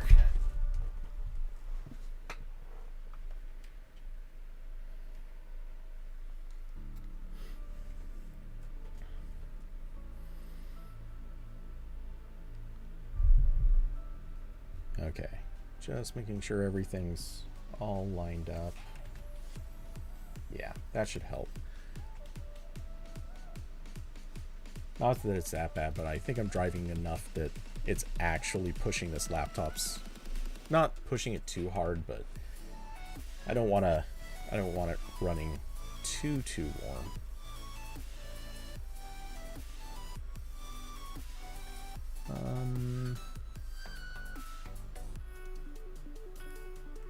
Okay. In the meantime, though, just for the hell of it, I am going to kill DaVinci. Or, not DaVinci, Discord. Oh, and I can kill that. Cool. Forgot about that. Not that that's doing anything. But yeah, let's... Oh, it's because I'm in develop. That's why that was running hotter. Okay, let's get... It's not that this is perfectly white, so I'm gonna kind of add a little bit of green tint back into this, but okay, I wonder if I could ever get, I have an idea for a thing. One of these days I know a company that I should contact. I think they have a colorimeter that it works with a smartphone. I want to do a review of that. I should see if I can get permission to review that thing, because it would actually be kind of useful for photography purposes, just because that way I could identify like exactly what color something like this is and then just perfect match it. Do it the easy way.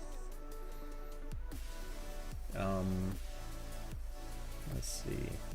Yeah, I like that a little bit more, because this was shot at sunset, so there should be a little bit of warmth to it. And that might be a little bit too much magenta.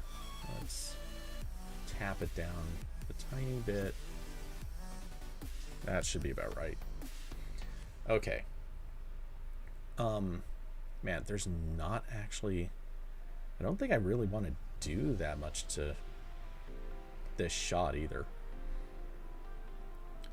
Let's touch down the highlights a little bit. We'll bring up the shadows just a hair. I always feel like I never want to bring up the highlights too much.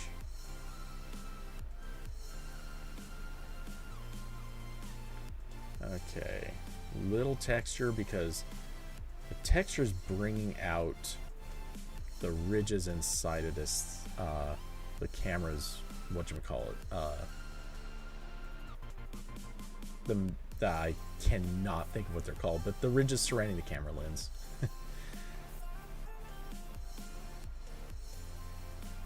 Okay.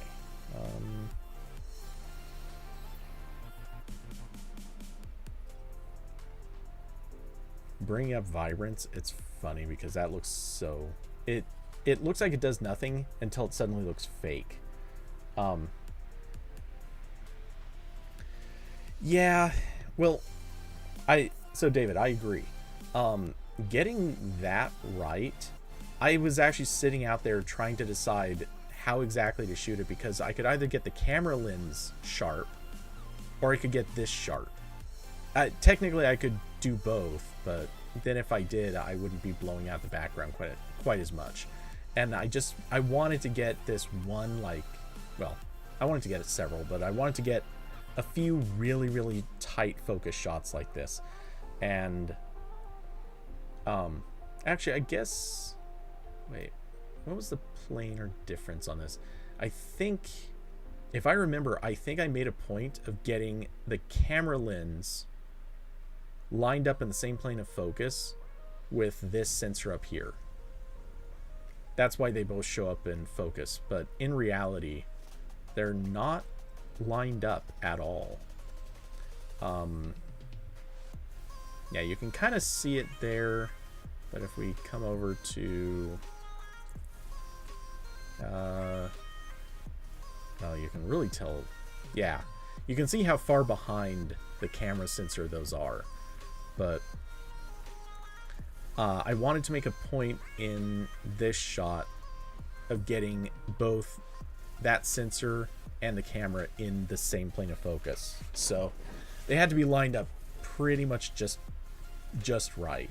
And yeah, there was just no way I was going to get the f-stops in there too.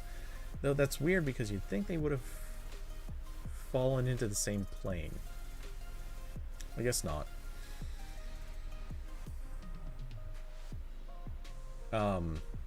And there are a bunch of shots where I did get the f-stops in focus, but okay, for this one we basically blew out the tent, so let's... Oh, I'm gonna have to do some cleanup in Photoshop to make the grime on this propeller less obvious, but aside from that, like, I don't even want to change this. Could I have done both where I shot... I know what you're asking. Could I have done it so I shot this in, like, so the camera's in focus, this part up here is in focus, and the f-stops are also in focus as like multiple exposures? Yes, absolutely could have done that. Not technically in this shot because I was shooting this handheld, but you can absolutely do that. In fact, with macro photography, one of the tactics, one of the things that they do all the time with macro photography is they actually just take like a crap load of shots, all with just very, very minor differences in where your focal point is. And they stack those, use some software that basically just finds the images that are the sharpest. And that's how you get these macro shots that are just they're sharp all the way through when there's no conceivable way that a camera lens could actually get that. Macro photography, stacked focus. Oops. Wow.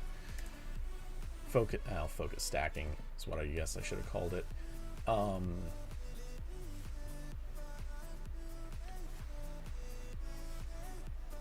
But yeah, like, you end up with shots like this where, yeah, that might not even be the best example.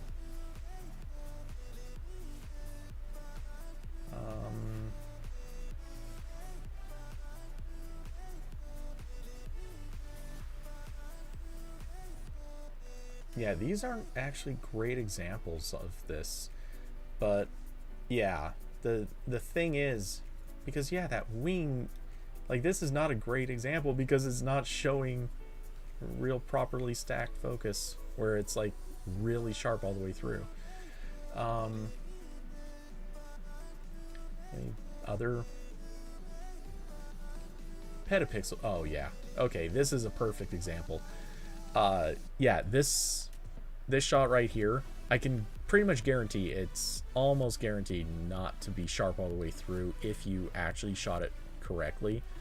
You can even see it like right back there. Those parts aren't in focus, but they probably could have been.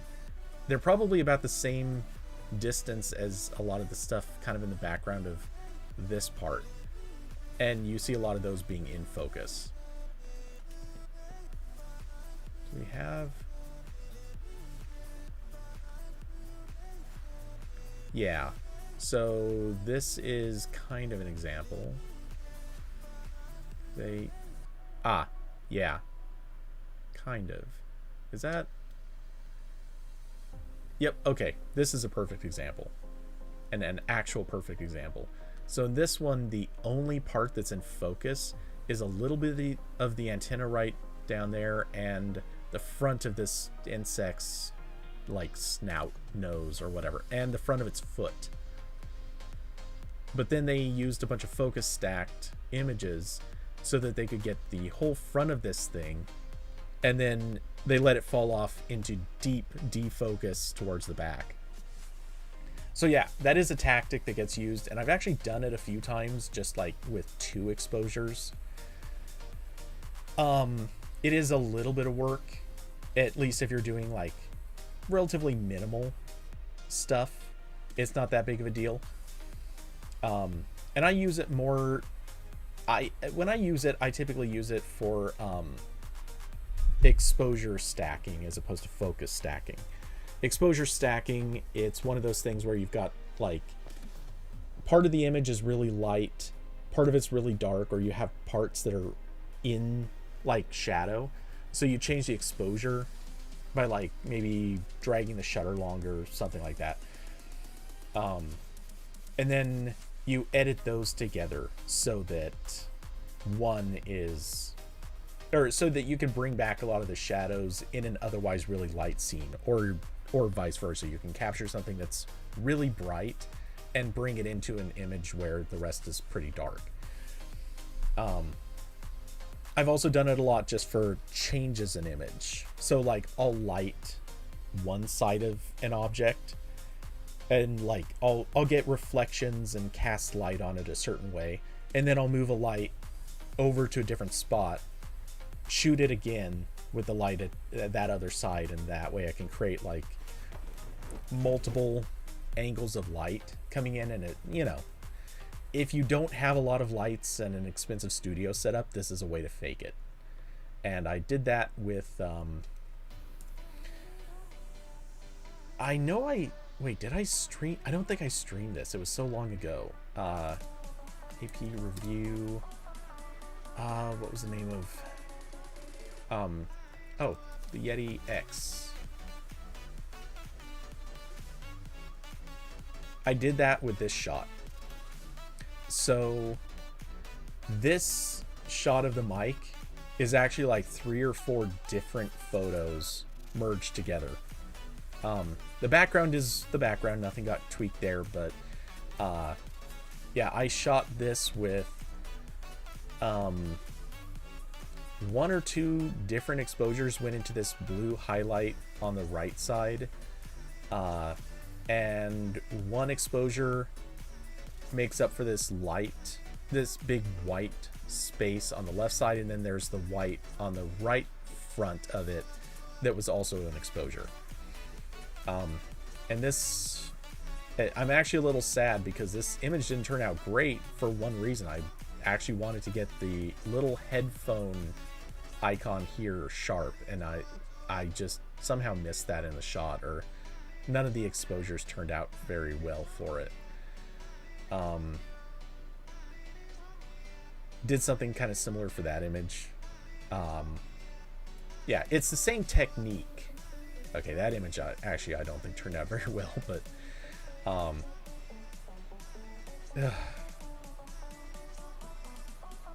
God, I hate everything that happened to our what the hell happened here?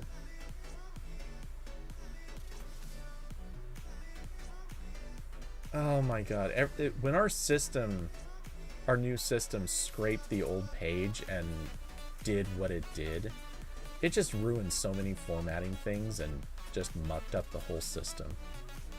And there were other images in this review. Not a lot, I didn't do a ton of them, but our system sucks. Okay, anyway. How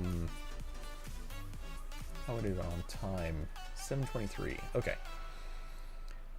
But yeah. So anyway, yeah, again, definitely a thing that could have been done. I just didn't have my tripod out for this shot, and I didn't want to try to get like a truly perfect thing on this. I wasn't too worried about it. But yeah, probably in this instance, it would have been nice to just get that the focal range, or E24. Huh.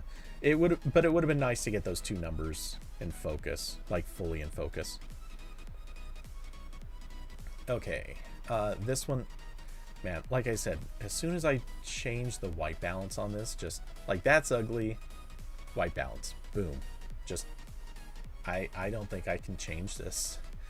I'm just gonna fix the little bit of grime on the propeller up here and probably be done.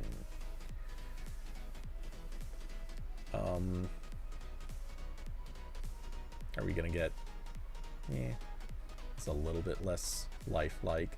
Let's warm it up just a touch. I'm gonna bring up the vibrance a bit, saturation a bit, because I kind of want the wood down here to have a little bit of life to it. Let's touch. Oh man, barely any exposure on it is good. Bring up the, yeah, just minor tweaks to this. I don't want to do a lot. And then when I get into Photoshop, I will clean up the tiny little specks of grime. There's not much, but little tweaks. Wait, what? Okay, I know I saw this before, but why did I have these two? Oh, that's right. It was for the rotating camera. Why? I looked at it before. I remembered thinking, why did I have two shots separate? That's why. Rotating camera. I'm gonna have to color match these. So let's see. Is it gonna be as easy as this? Good. Okay. Very slight difference. I can deal with that. 58 and 0. Any chance I can just copy those? Oops.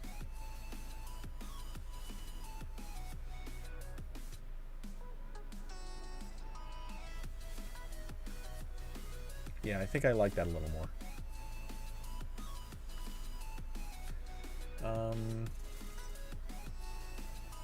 Just copy the white balance.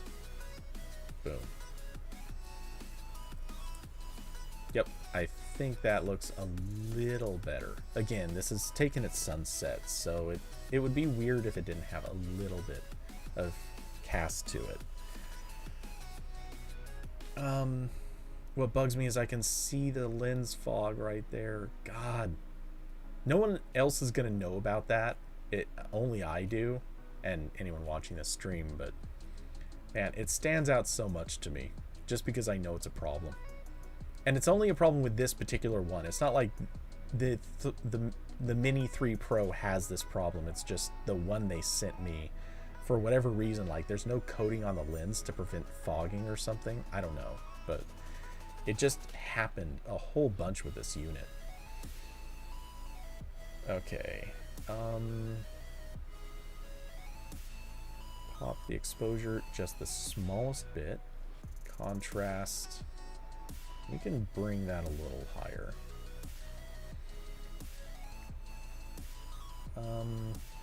Shadows and blacks. Let's bring those up because I do want shape to be visible here, and I underexpose that part quite a bit. Just for comparison's sake, like side by side, this is what the changes look like so far. Like you cannot see enough of the shape of that camera module in the original. It just needs to be lit up enough. Though, can if I bring down the highlights and then bring up the exposure just a tiny more? Yeah, that I think is perfect. Let's just make that an even 5800. Not for any good reason, just because. Tiny touch on the texture and clarity. We'll leave dehaze where it's at. I'll bring up that vibrance and saturation a little bit more.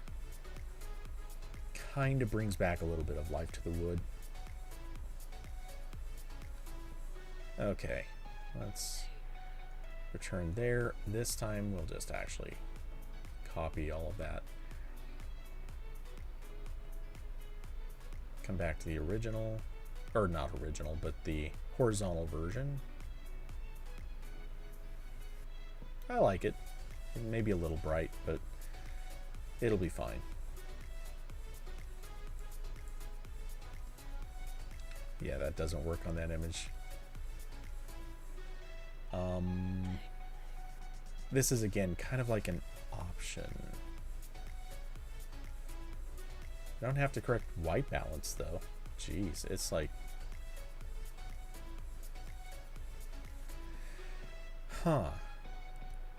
if I white balance on that, it wants to bring out that sun-kissed look. So for reference, the reason it's doing this part over here is basically not being hit by the setting sun. So when I do the white balance on it, it's showing basically what the effect of kind of almost a blue hour light is going to do, which is why it's making all the rest of this kind of get the sunset feel. I'm so tempted to leave it. I like it. Except it's also kind of wrong. I think I'll leave it as is, actually. It's probably straight out of camera, I think is almost just as good as it's going to get. Out of curiosity. Automatic settings are a little on the bright side. Maybe just for, is there any reason I need the auto settings on that? I like them. Screw it. We'll let the auto settings kick in. And when I Photoshop this, again, this was all handheld, so when I Photoshop this, I'll line it up so it looks nicer.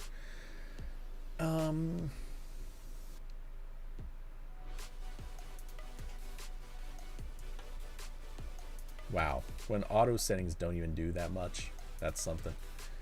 How far off is this? Oh, that looks terrible. Okay.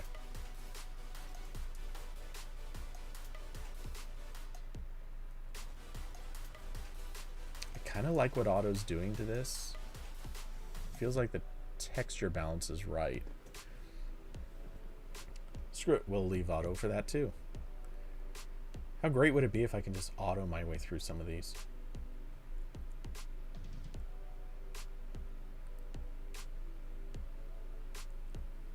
Not sure which one of those I'm going to use, but I'll probably only use one.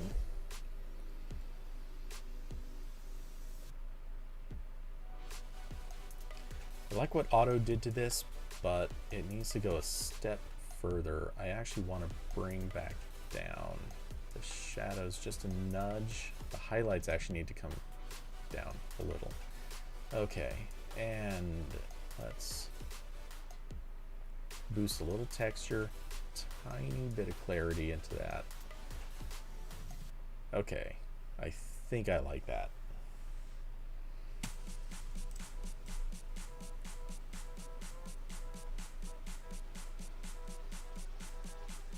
I haven't decided which of these I'm going to use, but I bet, yeah, hitting auto on this barely even makes a difference.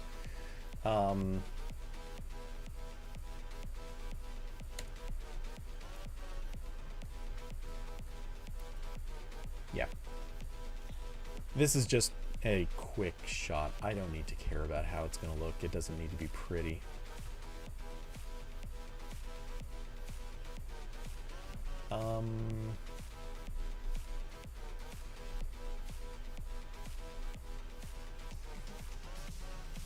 The thing I don't like about using auto settings on this is it makes the screen look super, super ugly. Actually, if anything, I'm really tempted to vignette this image. Is there... There should be a...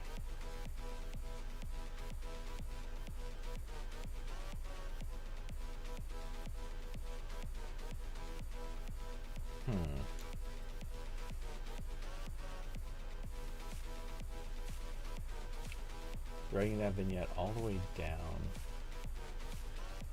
How about instead...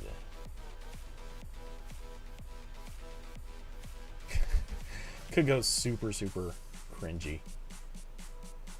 Not gonna do that. But just a little bit of darkening at the edges. Kind of like that. It's not a lot, but I want to kind of bury this way the screen looks. I don't want to get rid of it. I just want it a little less obvious. So let's do the same here.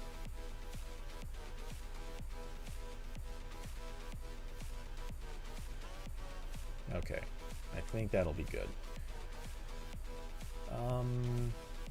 What happens if we do...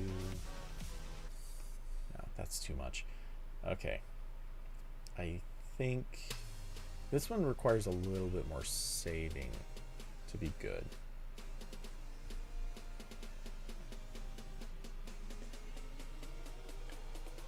But man, this controller, it's so good. Do we want... No. I think it's probably good the way it was for exposure level. Okay, I think I like that.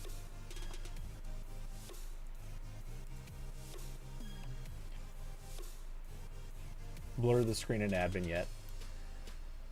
I wonder if a blur... I'm happy with the vignette. Just enough that it brings focus to the center of the shot. But you're right about blur. That could be an interesting touch. Man, I never blur anything in Lightroom, but...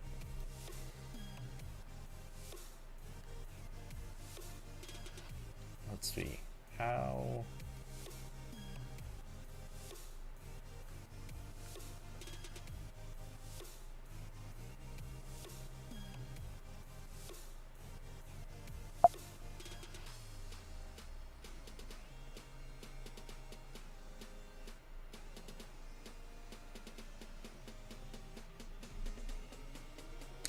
wait, what?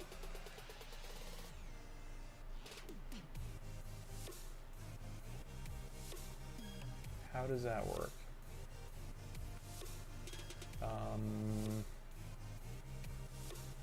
How do you select a different subject?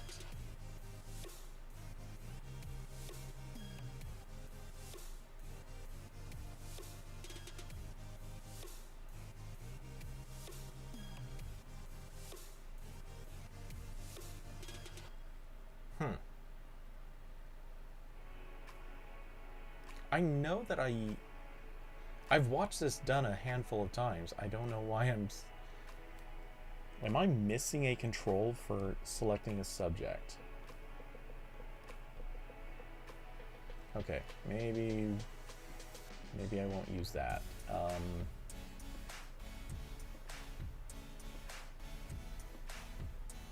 Screw it. We can just draw in our subject like this.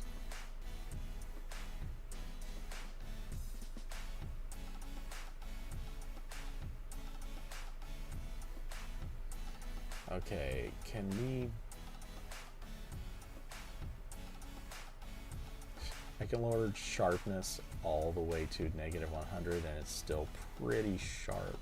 But that might actually just be enough.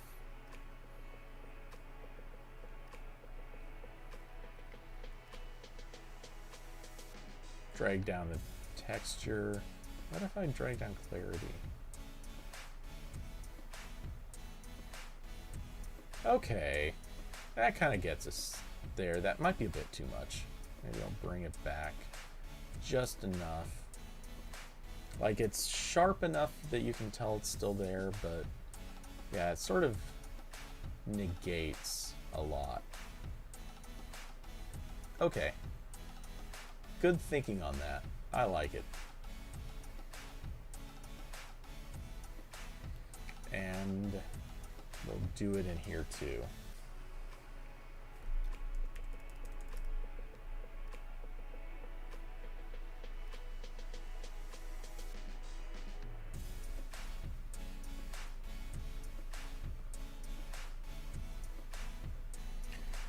Okay.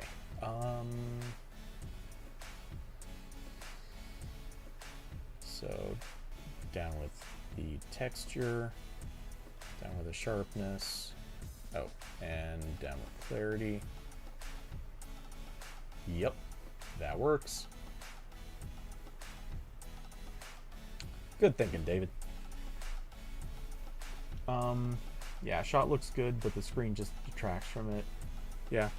Well, it's specifically that text, but also, like, there's dots of something, which I think is actually something shown on the screen. Like, it's, I think, legitimately what the screen had in view. Because it's piping the view from the drone in this shot. But, yeah, I don't want it looking like it's a dirty screen when it's not actually a dirty screen. It's just something in the image.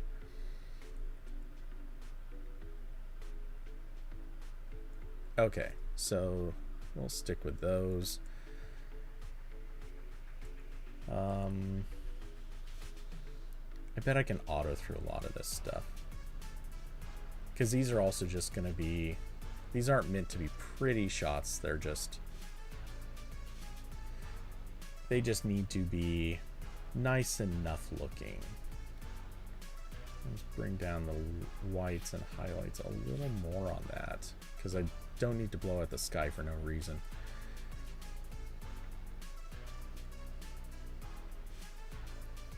Oh, can I recover? No. We'll leave that as it is. Boost texture and clarity a tiny bit just because it's a way to kind of fake the fact that, well, the focus isn't off, it just can look more focused.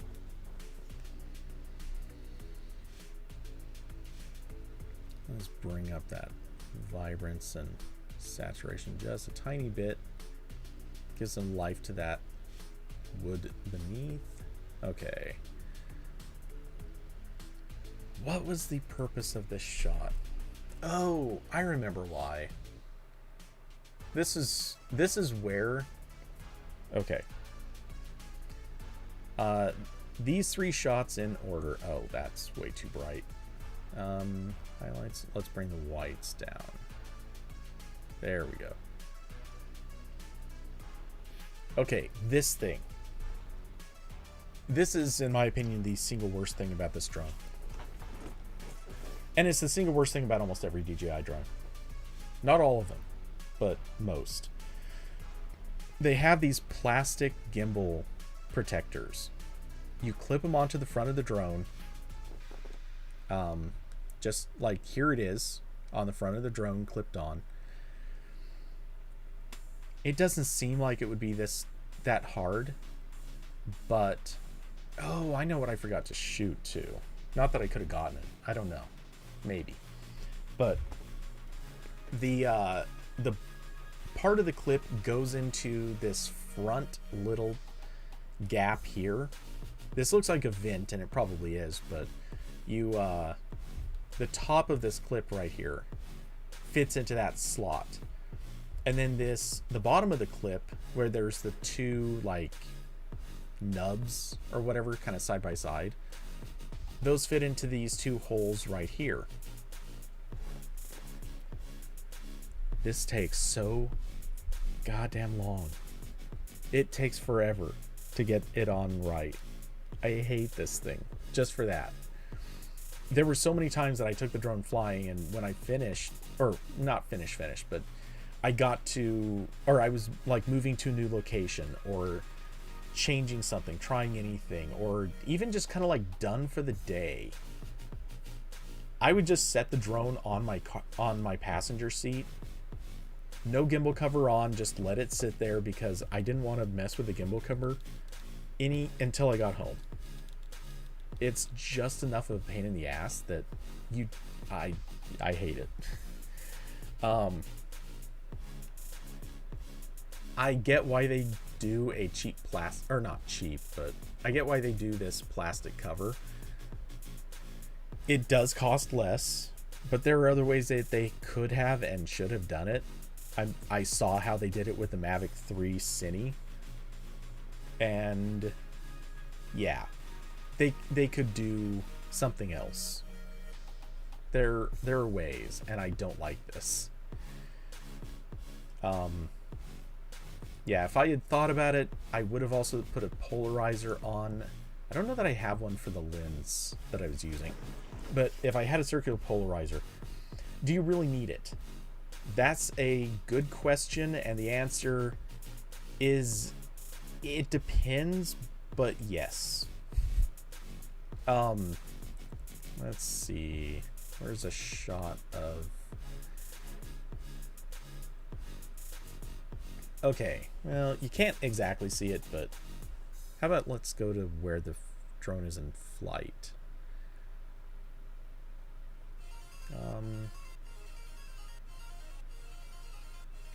Okay, that kind of shows it. So the gimbal and camera pretty much will always stick forward on the drone. Like they are forward of these shoulders that are kind of like next to the camera. And the gimbal and camera are definitely forward of the sensors up top. So if the drone is... Okay. If it is pointed downward, as it almost certainly will be when you put it into the carrying bag, assuming you get a carrying bag, then the camera is basically, or the gimbal is supporting all the weight of the drone. And if it takes any hard hits or jars, it can damage the gimbal. So do you want to use a gimbal guard? Yes. You don't have to, but you really want to. It's a bad idea to run without the gimbal guard if it's going to land or take any hits. Or just a lot of pressure on it. Is it a necessity? No. And will it necessarily break anything if you carry it without the gimbal guard? No. I mean, plenty of people have done it. It can survive, but it does raise the likelihood of damaging the gimbal if you don't have the gimbal guard on. That being said, like, it's not the worst thing. It's not a big deal, but it's that one single... Like, DJI has done a lot to refine these drones and really make them good in many ways. But the gimbal guard is the single place where they need to improve. Like, they need to just come up with something that is way less frustrating. And it's been frustrating on almost every drone that they've ever done. The Mavic 3 is the first one I've seen where it's not. And the Mavic 3, do I have pictures of this? Mavic 3 Cine.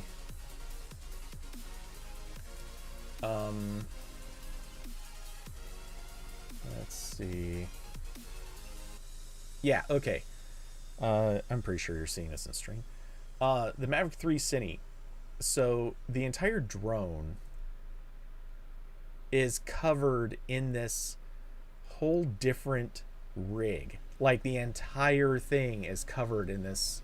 Well, I mean, there's lots of parts poking through, but this part that looks kind of like the bra of a car, that part is the whole gimbal guard, and it's being strapped on top of the drone. So the gimbal is held against it, but it's held pretty gently against it.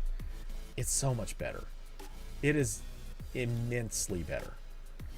So yeah, they have done it what I would say the right way, at least once. That being said, not that this is the best solution, but Skydio, I don't have any pictures handy of that. Let's see, Skydio 2 images. The way Skydio did this, it's not perfect. I bet there's probably not going to be a shot of this.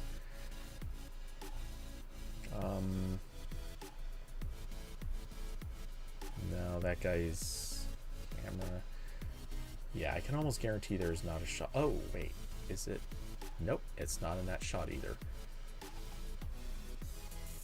Okay, anyway, the way Skydio did it, and it's not like this is the best solution, but it would work.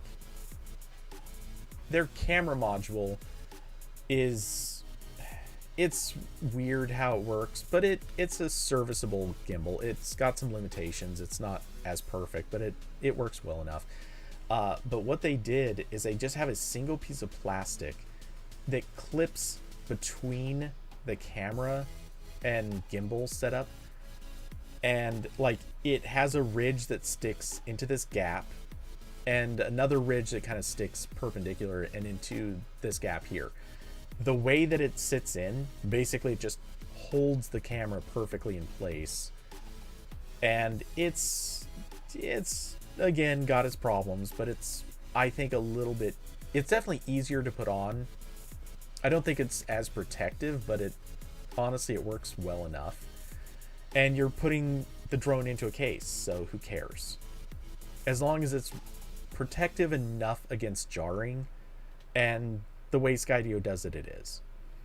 That being said, Skydio's also got a case that is ridiculous. Like, it is designed to protect the drone against abuse. So that's kind of nice. And DJI's cases work too, but they're not as ridiculous as this thing. Well, okay, that's not an original case. That's not an original case. Where the hell did they get that one? Oh no, wait, that is an original. That's like Photoshop to hell. Alright, anyway. But yeah, so I really wish DJI would do something about this thing. It's not good. It just needs so much help. Okay, let's bring some color into this image just because we can. Let's really ramp that texture.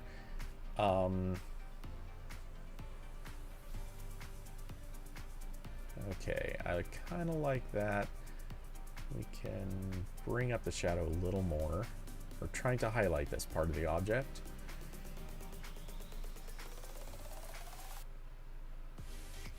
Okay, I think that about does it with that one. I don't think we're going to do much with the rest of these. Maybe... Oh yeah, auto on that, just that nails it. I think I'll bring up the saturation a little bit more. Actually, a lot more.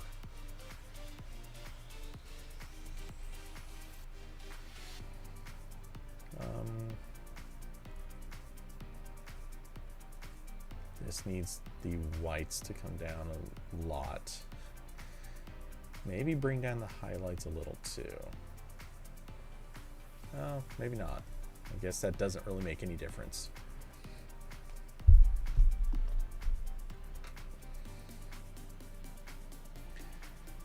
So Not in any way am I actually trying to sell you on this, but just out of curiosity, are you at all thinking about actually getting a drone, or is that not really in your interest?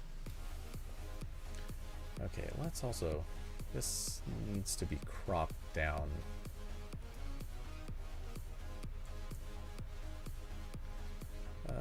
Wait, can we?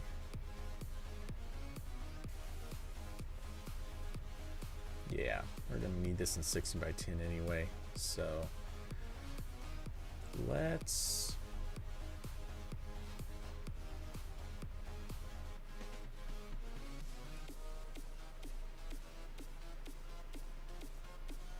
yeah, I think that works.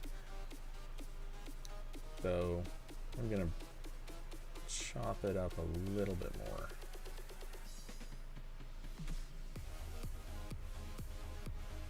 Maybe, yeah.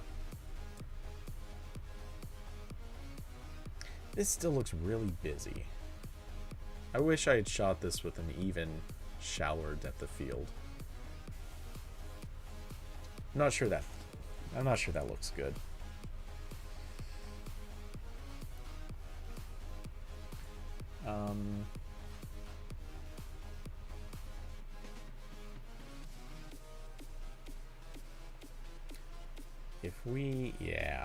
If we tweak the greens down a bit, create a little bit more just contrastiness between the drone and the background.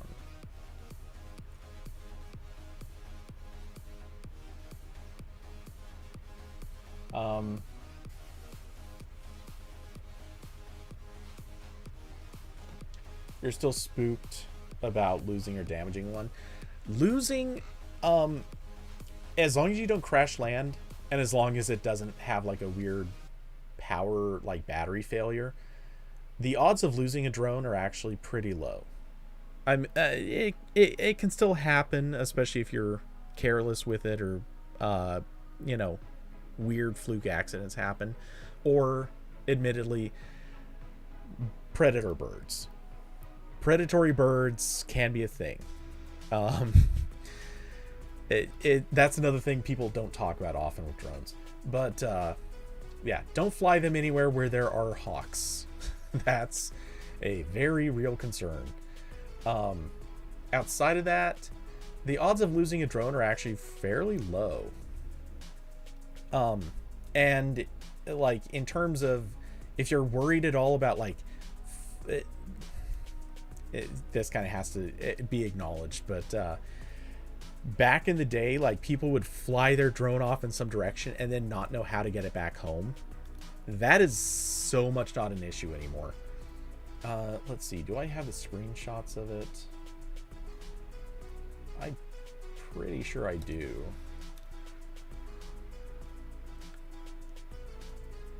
Okay.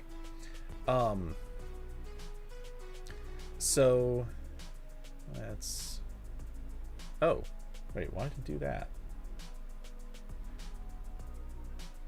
Okay, there we go. I'm just trying to zoom that in. Why is it doing that? I'm picking the right spot on the screen. Okay. This isn't maybe the best example. Let's try, yeah, okay. If you look at the bottom left of this video recording, you see the obviously the pointer. That's the drone itself. Ignore everything else that's happening on screen right now. Oh, actually, in fact, I'll just pause it. This doesn't need to be going. Anyway, if you look at that, at the edge, there's a blue dot that's like on the edge of that circle. That is actually the takeoff point, like the home point. And so as you let's see, do we have, yeah, so as I'm flying around, it'll turn in a moment. as I'm flying around, like the home point's always there. You can always tell exactly how to get back home, which is super, super convenient. Also, again, like you're seeing right here, how bad the lens is fogging up. This particular unit had such a weird problem. You think you would go with the used Mavic Mini if you ever decided to pull the trigger? If you do, do not get an original Mavic Mini.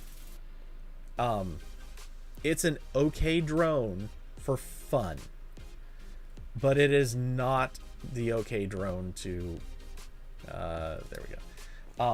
But its camera is just not good. The original Mavic Mini, like the camera is potato. It is definite potato quality. It's okay, but it's not good enough. Do not get an original Mavic Mini. The Mini 2 is pretty decent. I've flown it. I actually have some footage somewhere. It's not handy, but I don't think it's handy. Actually, hold on. I might have it.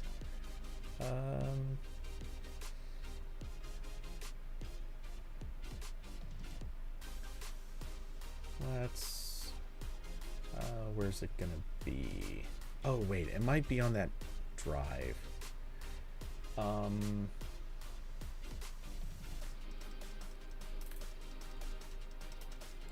Oh, wait. Do I have...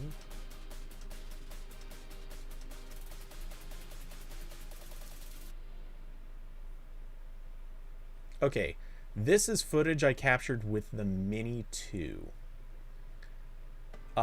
Never mind the fact that it's choppy. That's because I'm playing this video off of a my NAS drive. So completely ignore that. The video is not actually choppy. But this is video I captured off of that drone. And it looks pretty good. I mean, you can, if you're being nitpicky about it, yeah, like I hit pause. Okay, there it's paused. Okay. I mean, if you're paying attention to it, if you look close, like you can kind of tell there's some artifacting. It's not much, but it's like trying to sharpen a little bit more than it needs to. But it still looks really good. I don't know that I did any of buildings. And if I did, I'm gonna quickly pop that off screen so I can make sure I'm not viewing something I can't be, because for this review I went to shoot a few different interesting things. Of note, the 3 Pro, I didn't really get a chance to test it too much in circumstances like this, but like if you put it in situations of like late evening or just basically bright sky, kind of dark ground, you're gonna get nothing. I mean, this isn't bad, but it's definitely not super well lit. So yeah, it just doesn't have the same dynamic range as, say, obviously the Mini 3 Pro or several others. What the hell is... Why are there HTML files from that? That's really weird. I don't think this is all the footage. Oh, yeah, it definitely isn't. Obviously it isn't.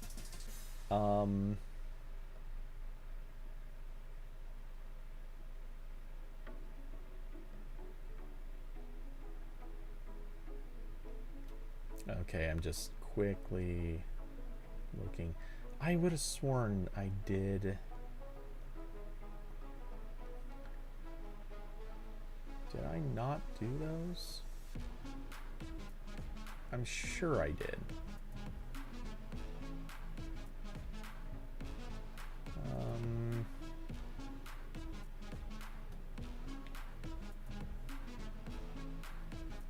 Yeah, I tried grabbing sunsets with this, and like you can just see how much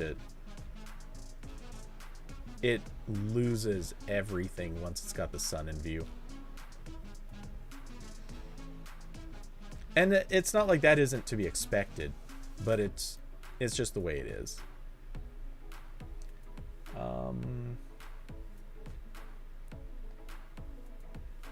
Did I get...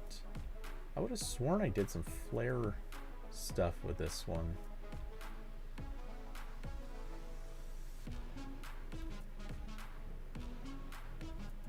Though it's possible I didn't.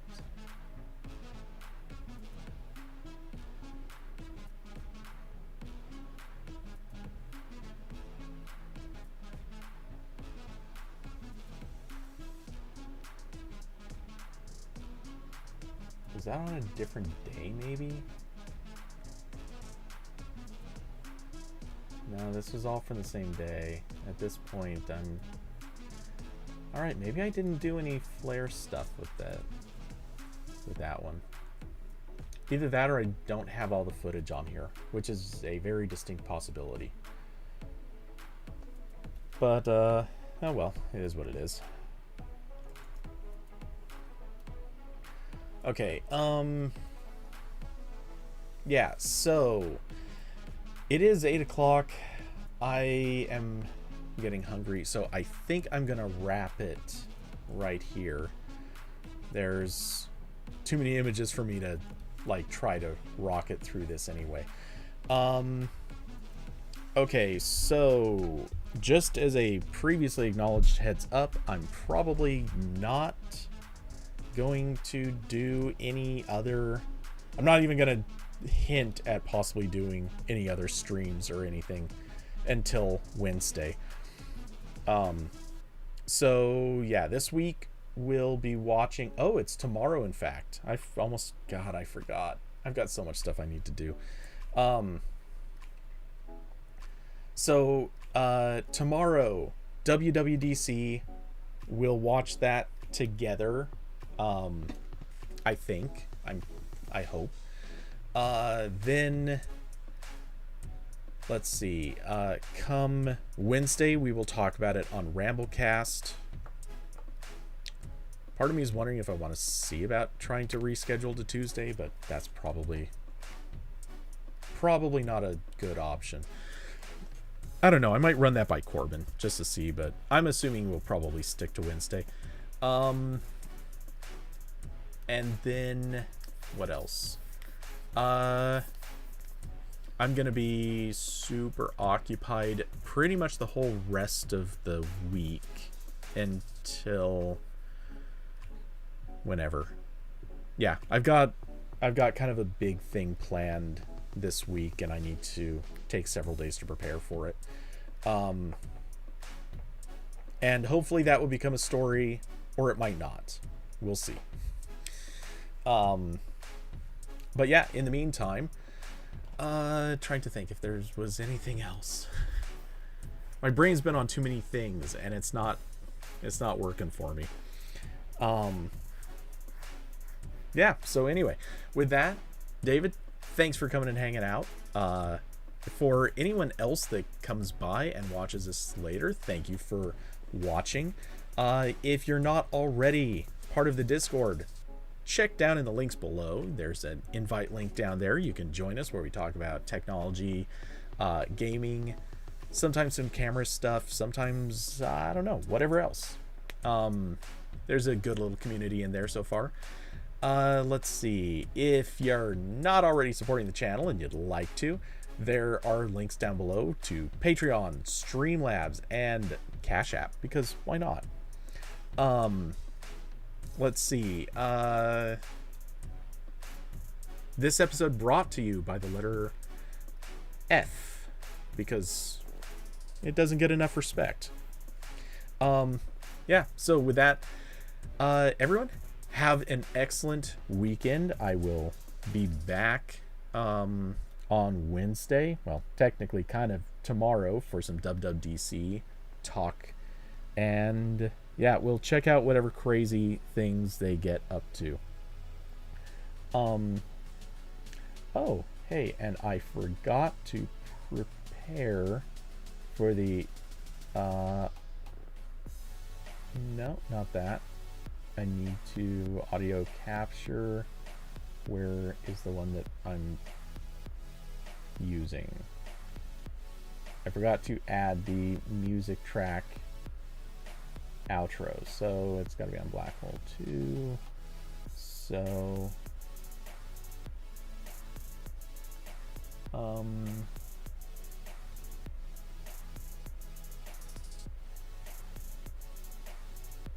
okay, I think that'll not break anything. So okay, now my outro is somewhat complete. I still need to fix all of my OBS profiles on this computer. Everything's so janky right now. Anyway, with that, take it easy, everyone. I hope the rest of the weekend goes well. Hope the week goes well, and wish me luck because I'll need it myself.